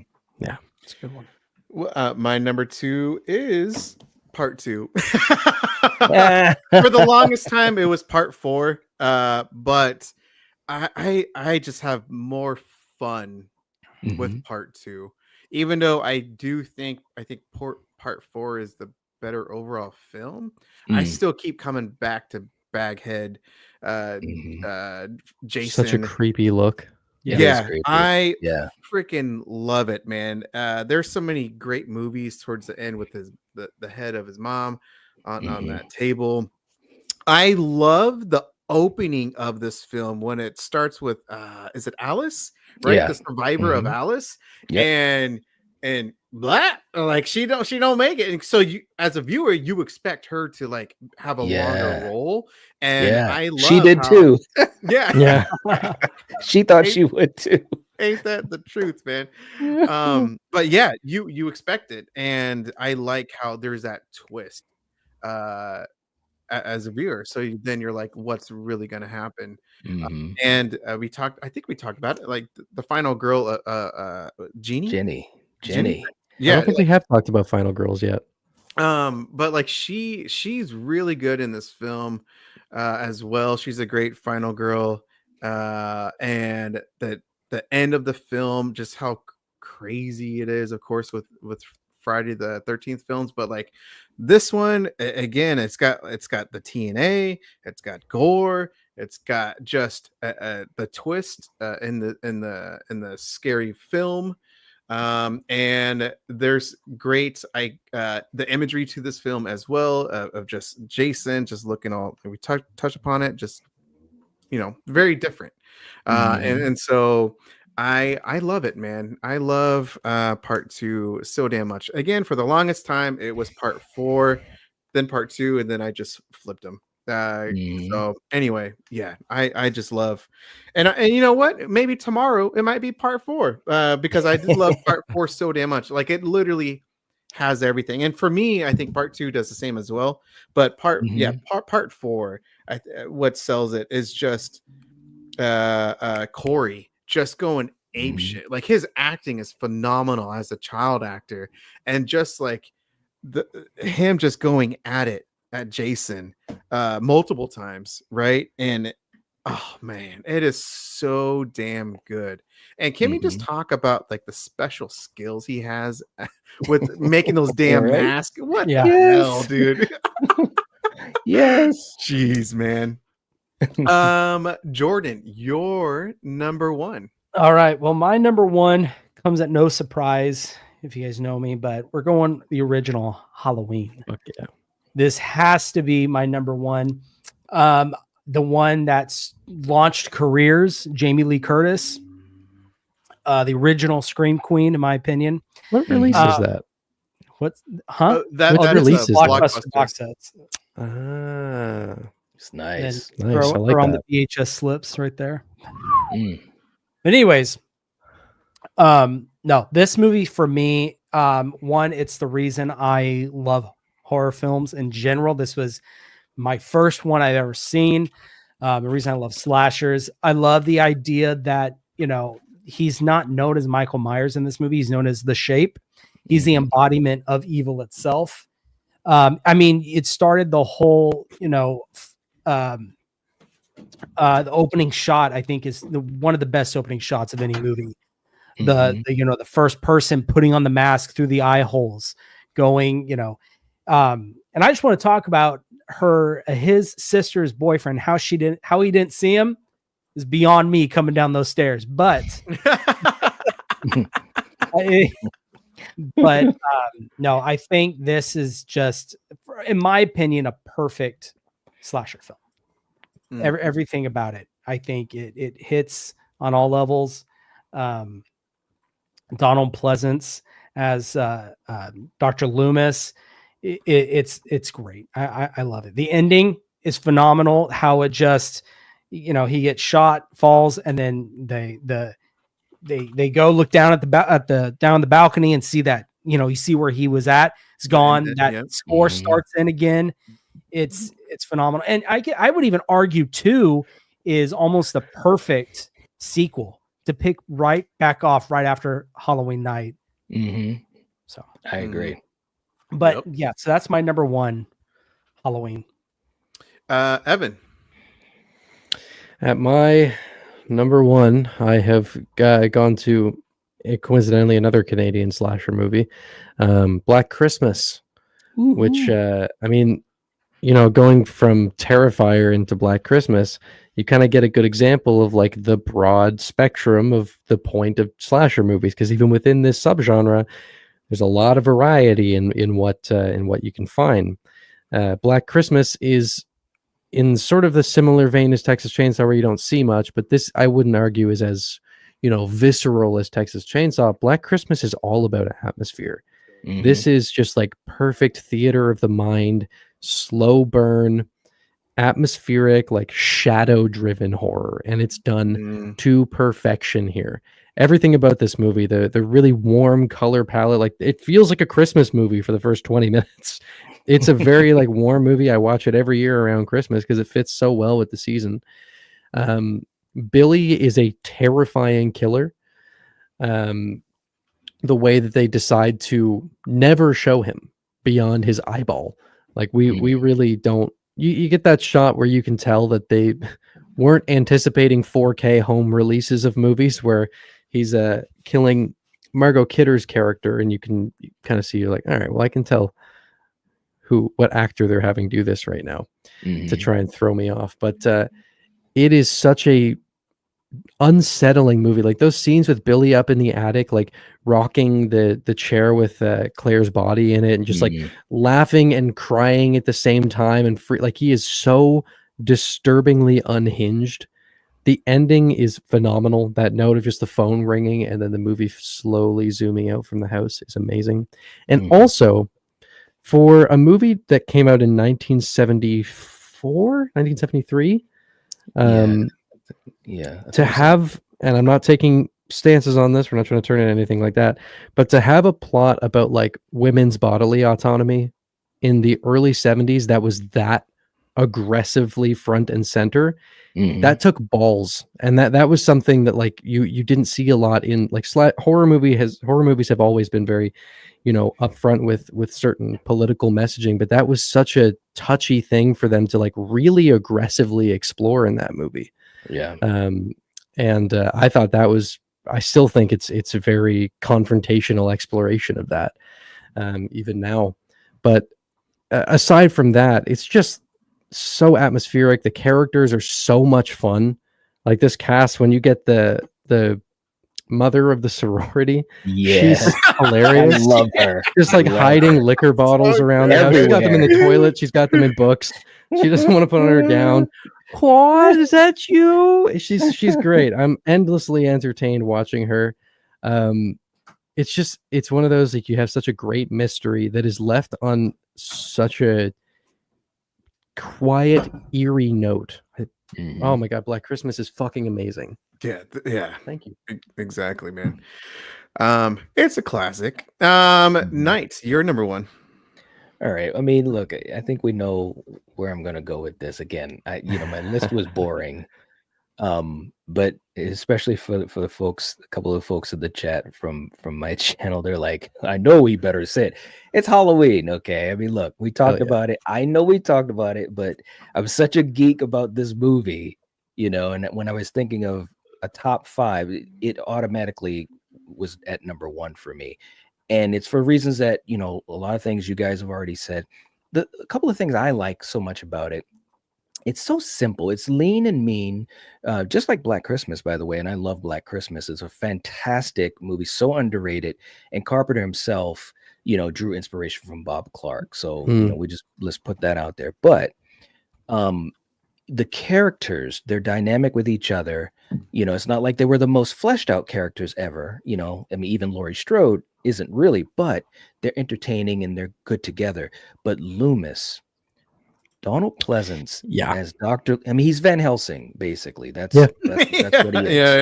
He is, and his charisma, his gravitas, all these things was just so amazing. I remember as a little kid seeing this film, I was like, I love this old guy. I was drawn into him even as a little kid, not even understanding, how great of an actor he was and all these, more adult things, but I was drawn to him.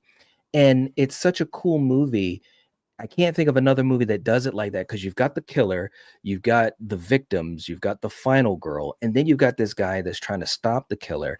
And, obviously we have police in these movies and stuff like that, but Loomis was so much more than that. He was his doctor, he was semi-obsessed with him, and especially in the later sequels, you saw that start to take over him a little bit. But in this movie, he was just such a great character. And look, I mean, just like so many other people, I watch this movie every year, sometimes even more than once. And it sounds so stupid, and especially after all these years at my age, but it just does not get old to me. No, it just doesn't. I just love it so much. I really do. I do want to mention that, like, as I was saying, I wasn't ranking them to, like, I'm with Halloween is my number 1. The rest I can't rank, but like Halloween is just that's it. Like you watch that movie, it's perfect. It was going to be my number one. So we're all agreeing that Halloween is the greatest slasher movie of all time. That's amazing. That is really amazing, because when you think about the horror community, I mean, and a lot of people appreciate it or respect it and like it, but for the four of us that didn't know, I wasn't expecting that. I wasn't either. So, very cool. For me, just really quick, you guys touched upon it so many damn times, so I'll kind of just be brief, but it is for sure my number one. This to me is one of the perfect horror films of any movie. Like, it is so damn good. What you touched upon, Knight, is that you kind of get that human aspect of Loomis and Michael, right? He's very he cares about Michael, and right, because he's been his doctor as a child, and so he's all through the stages, and just, you talked about the opening scene, Jordan, right? The opening scene is so damn memorable through the killer's perspective. So damn You're making me want to watch it right now. Again, right? And like I said, as a child, it's a child doing that. Yes. Simply, like, again, what the fuck? And my favorite thing, it doesn't give an explanation why it just doesn't. Exactly. Yeah. And it's been replicated so much. I mean, my goodness, the opening scene of Blowout. I don't know if you guys have seen that movie. Oh, Johnny Depp? John Travolta. With John Travolta. Oh, Blowout. Yeah. John Travolta. Yeah. Perfectly replicates the opening shot of Halloween. So, and I love Thanksgiving did it too. Thanksgiving and that perfect just one shot take from him out in the streets, across the street by the tree, walking, going through the kitchen. It's perfect. It's insane. And by the way, maybe my favorite ending of any horror movie. Ooh, right? The way, like the original? Yeah. Yep. Oh, okay. Just the way that Loomis looks down and then looks out into the night, knowing that Michael has just like, I love many of the Halloween sequels, but that movie exists on its own to me. Oh, Just that ending when Loomis looks out going like, I know what's just happened, and he's just vanished, and the theme kicks in, and then I'm getting literally getting goosebumps right now. When you get those still shots of the different rooms and houses and the street views that we've been going through as that theme plays and his breathing starts. It's perfection. Yep. What I also like too is that they reference him as the boogeyman. All of us kids, when we were young, were scared of the boogeyman. Yep. And that's the boogeyman, is the shape, is him. And so if you've seen it like as a young kid, probably like, some of us, you're like, holy shit, like that movie just hits on a different level. And then when you grow up watching it as an adult, you get these different perspectives, you get these different topics, everything kind of hits a little differently, man. And I love the explanation that Dr. Loomis, it's the devil's eyes. I was just thinking about that. Devil's eyes. Blackest eyes. It's great. How about that shot when he gets his the tombstone and he puts it in the bed? And oh my god, that scene scared the crap out of me as a kid. Just seeing that, and a dead body and a tombstone. That's all it was. It's like, it's something like that's visceral about that. That I think today, younger horror fans and modern movies, we just don't have that. And maybe we can't anymore. Because we've been desensitized. But that's one thing about Halloween. Moments like that, when the shape emerges from the darkness, is like, what are we doing? The slow lighting of his face in the closet behind Laurie. So amazing. When he sits up. Yeah, I was just gonna say, have you seen like audience reaction videos of that from like when the movie came out? No, it's beautiful. I haven't. Bro, Really? it's amazing. If you look it up, there are videos from when the movie came out in 1978 of people who had cameras with them, and I don't know how they were hauling those things out there at that time, but like reactions, of the crowd when he sits up, people were screaming. Oh man, it's so well done. And when she, Laurie Strode asks, "Was that the boogeyman?" As a matter of fact, last line, it was. Yes. Oh, it's so good. It is. So I know what we're all doing watching after this. really quick, I do want to touch upon it. So this will be the last one because we're almost at 2 hours, guys. This is fucking awesome. Yeah. I want to talk about is hidden gems, gems, gems. And so I'm gonna start off, and you can name a couple. I know I personally have a couple that just kind of like edged out my five. So Jordan, we'll start with you, buddy. Well, I mean, I kind of already talked about one of them, Intruder. That's what that was. And I pulled this. I thought about it, and I was like, "No, I'm not going to do it." This is from the new 101 Films release. Man, this box is tight. Hold on. Shake the shit out of it. I'll get it. Hold on. Oh my gosh, dude! Sometimes some of these, man. The Slumber Party Massacre. Hey. You know, look, it's not the best movie. It's Right. really not, but it's such a fun movie. You know, a bunch of girls going over to her house. You have the boys who come in, and they think that the driller is really the boys. They get them confused. It's just the whole movie is such just product of its time. Definitely is. Isn't talked about a lot, but it's a great driller killer type movie. So that was one that almost made it for me. Nice. Another one, I don't know if I have another one that's kind of a hidden gem.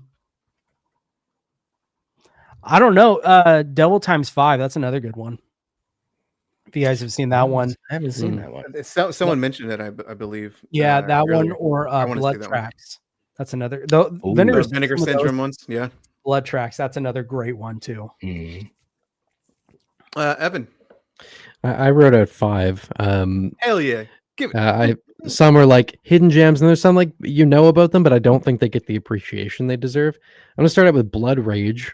That movie is like, you want to talk. There's always like, there's not a lot of Thanksgiving slasher movies. It's true, but Blood Rage deserves to be on that list, and it's probably the best one.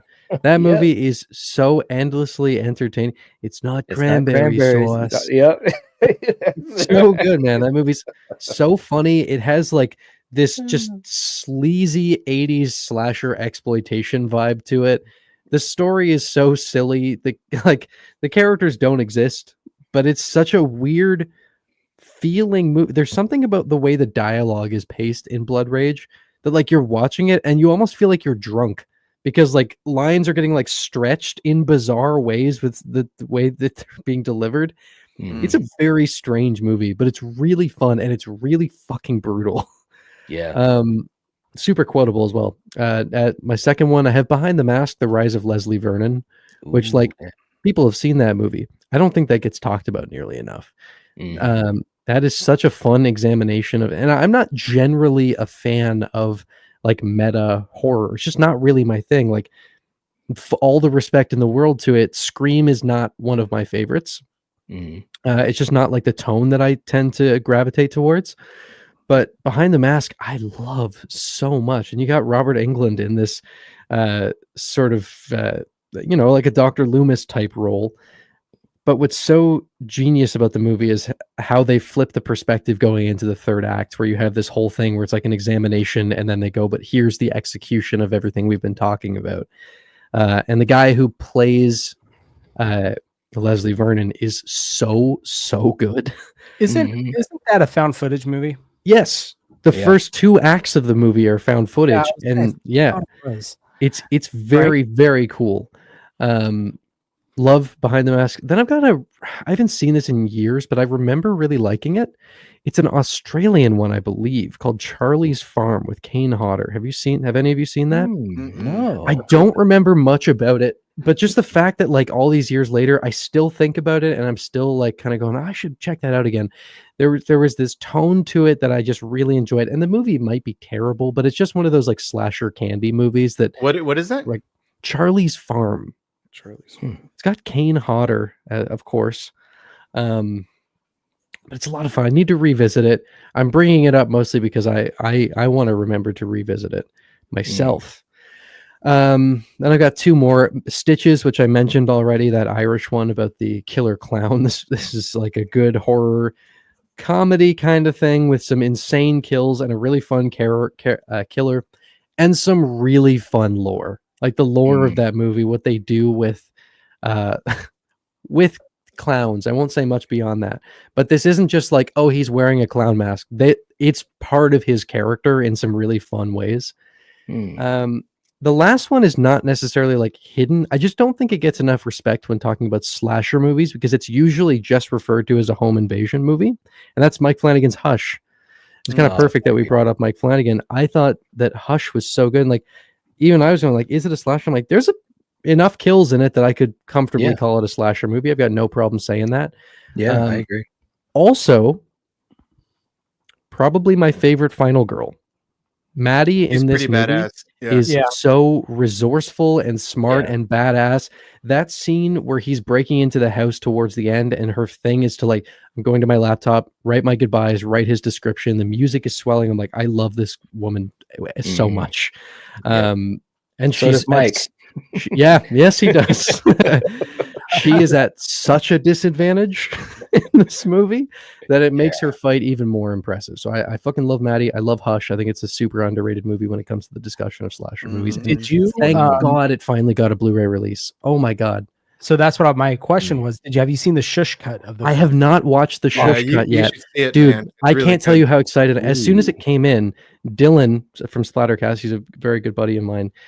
He was like, "You're gonna want to remake your video on it when you get this release." I'm like, "Fuck, man." Yeah, dude, I gotta get that. It makes it. It's. I am so when I heard him say that this is how he envisioned the movie in the first place. I'm like, I can't wait to. I've got it sitting on the shelf. I just haven't had the chance to sit down and watch it yet. Yeah, where's the best place to get it? It's from Show Factory. It's a Scream Factory movie, and it just released a few months ago. Yeah, pretty recently. But yeah, it's great black and white, and then of course there's really no music until like the very end of it. But when it hits, it's actually perfect. When the movie comes in, I really hope his other stuff gets like like Gerald's Game, Midnight Mass. I need those on Blu-ray. Gerald's Game was one of the best Stephen King adaptations I've ever seen. Yes. Mike Flanagan understands, by the way, what the point of Stephen King's writing is better than any other filmmaker ever has. I agree. There's no question, because like God loved the movie. John Carpenter's Christine doesn't translate what the point of that book was. Christine is not about a haunted car. Christine is about like obsession and isolation and connection and searching for connection with other people. And John Carpenter's film is about a haunted car that's killing people. Mike Flanagan understands what the core of Stephen King's writing is better than anyone else I've ever seen. I really need Gerald's Game to get a Blu-ray release. That would be so stuck amazing. on Netflix, man. I know. And Midnight Mass too, which is a fucking travesty because Midnight Mass is a masterpiece. It is. I love Midnight Mass so much. Oh my God. Night, hidden gems, buddy.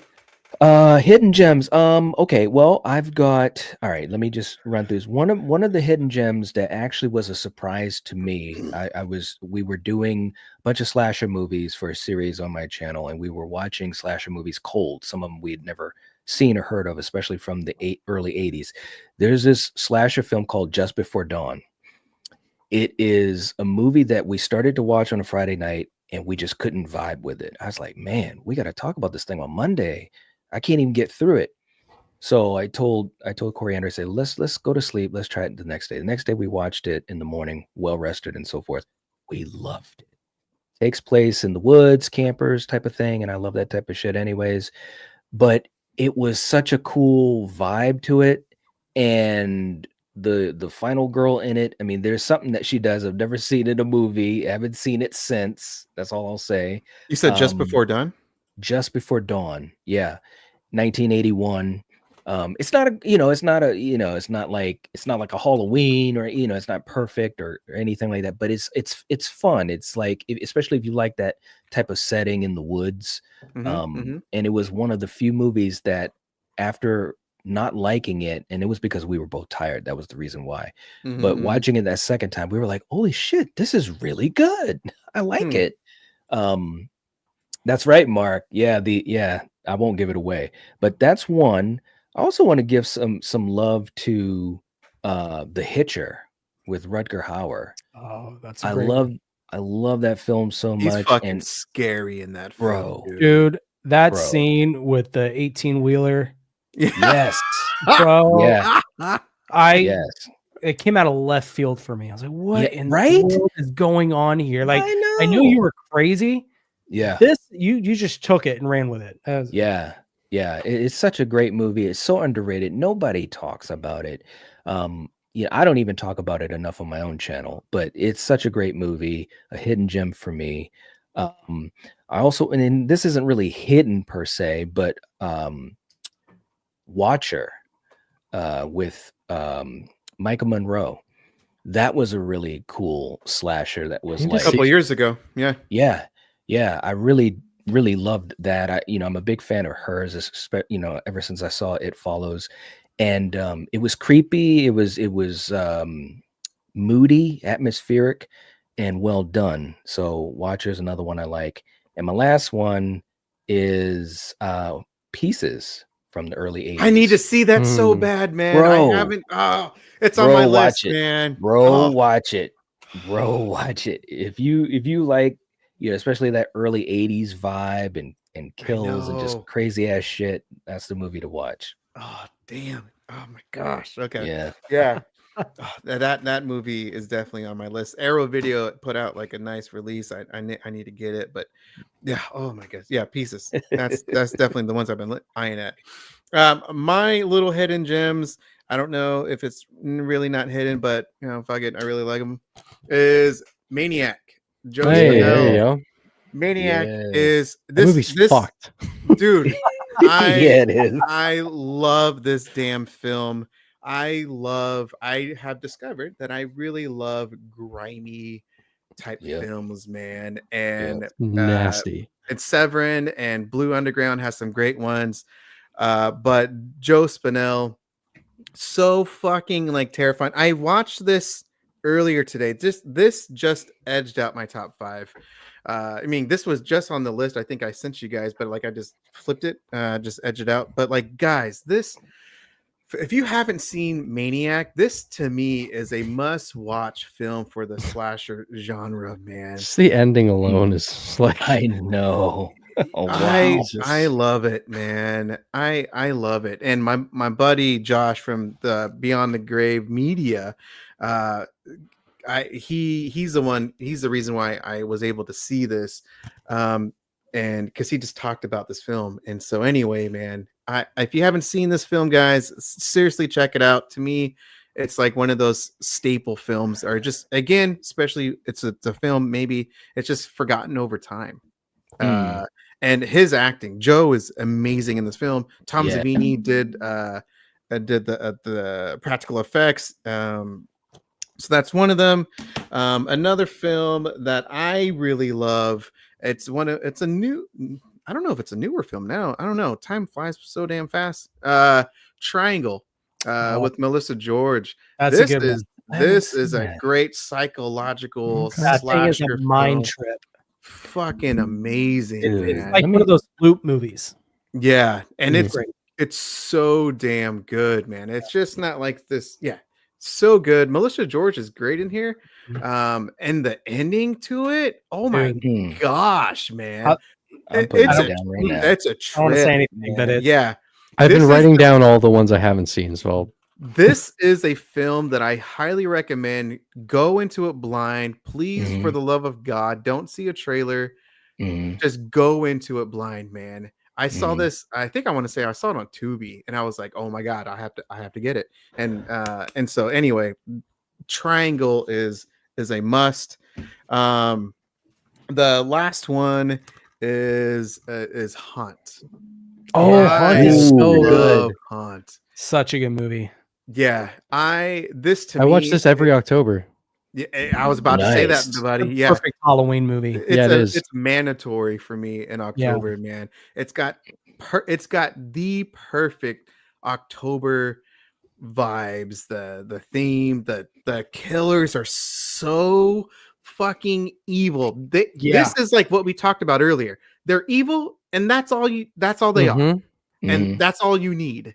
And and the imagery to them, to each single clown. The buildup is so creepy, and they It's really take so their time. good. They Oh do. my This gosh, is not the kind of thing where they're like front loading. They are not afraid to make you wait for shit, yeah. and they make you wait a long time. And then when it gets brutal, this thing gets fucking brutal. I think my Dang. favorite one in there, and I forget what his mask is, but he's the one that really helps them for a lot of the movie. Yeah, And then it's at the end, amazing. he switches. He's Dude. out there outside with them, and dude, he's so good. Haunt Mhm. is so good. Mm-hmm. I would reminisce. I have to say, Ready or Not. That's Oh, another yeah. one. This is That's a like fun my one. fun one. My fun. Yeah. I slasher haven't seen film. this movie. Bro, watch Really? it. I know. What? I know. Watch it. Samara Weaving. Watch it. Watch Yeah. it. Wow, I'm surprised. Yeah. This is Me like too. the film. What? Yeah. This is mandatory, man. It's so fun. We talked about the dark humor earlier. Like this is to me blends it perfectly, man. Yeah. Mhm. And again, one of the best final girls. Like Hell yeah. ever. Have So- have any of you guys seen the movie called 100 Tears? No. 100 So- Tears. Yeah, it's getting a Blu-ray. It's a DVD, but it's about this. And when we were talking about Maniac, very grimy slasher, that's what it reminded me of. And it's about this clown who gets a taste of killing, and then he just can't stop, and he just keeps going. He works at a circus, and that's all I know. I haven't seen it, but I just want to see if any of you guys have seen it. Mm. Oh, No, I haven't. I'll check it out. But I got to see some of these other ones you talked about: Stitches, Deranged, Just Before Dawn, Blood Rage. I mean, I got to see this shit, man. So Mhm. Oh, you haven't Hell seen yeah. Blood Rage? no, I know it's a shit. it's a classic one. I know. I Yeah. know. I got to see it, man. I know. You'll like that. So guys, yeah, that's it, man. I don't want to keep you guys too dang long, but this is so much fun. Thank you guys for joining tonight. I really appreciate it. Guys, before we go, talk about your channel, guys. So I'm gonna of course start off with Jordan. So Jordan, go ahead, buddy.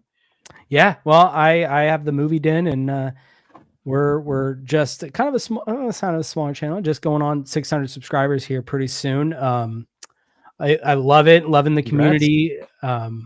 What's up? Congrats. Oh, thank you. Thank you. And really just trying to find right now kind of where my I guess my lane is. Just I'm still working on that, but I'm enjoying it, loving it, and come check me out. I usually release 5 videos a day, so we'll talk about a lot of stuff. And You serious? yeah, 5. Yeah, I try Jesus. to. Wow. Sometimes I'll do 6, but that's on a rare case. But A day? honestly, if I have like Wait, not what? a day. I was like, what the Okay. hell? Okay, I was like, I was about to say, wow. What the fuck, man? You went with it too. Yeah, of course. 5 videos a day, motherfucker. Yeah, Yeah, what are you doing? It was such a like, yeah, obviously, like, yeah. What do you mean? No, but yeah, just go check me out. Have lots of fun. I focus mainly on horror, but I dabble in other stuff. So Okay. Yeah, check his channel out, y'all. Thank you, Ryan, for putting everyone's links to their channels down in the description section. Evan, go ahead. Yeah, I'm Evan. You can find me over on Rockland Graves Productions. I do just weekly video essays on various horror movies. I've tried branching out a little bit and doing a couple other things here and there. I used the Northman recently to test the waters on that, and it seems like there's some willingness to see some non-horror stuff, which is exciting to me. But got some big videos in the pipeline right now, fighting a copyright claim on the Substance video, which is like almost an hour long. So that's a big one. Got a couple very long ones coming out soon. So if you want to swing over and check them out, they'll be up within the near future. Generally every Monday. Right now it's a little moved around because of this copyright claim, but Nice. Knight, go ahead, buddy. Well, you can catch me at the Night Watch Zone, and I love horror so much, and we talk about so many different horror films and the ins and outs, and we do a lot of live streaming as well. So stuff like this is always fun to be on a panel with people and also communicating and interacting with an audience. So we do that at least, once or twice a week. I do regular videos, review type of things or deep dives and stuff like that. So to me, it's just such a big passion I've had for a long time in my life, and to be able to share that with people, it's like such a cool thing, man. It still bewilders me when I think about the opportunity to share it with people and make connections and friendships. So yeah, man, it's fun. So that's one of the best parts of this whole thing, is just like making. I was talking with Ken and Ashley from Sledgehammer about this the other day, because they're like this beautiful anchor point in the center of like all horror content creators. It's so true, man. Yeah, I mean, I literally said that to them, like, you guys are like the heart of this whole thing. It's beautiful. I love Ken and Ashley are just the best. They're awesome.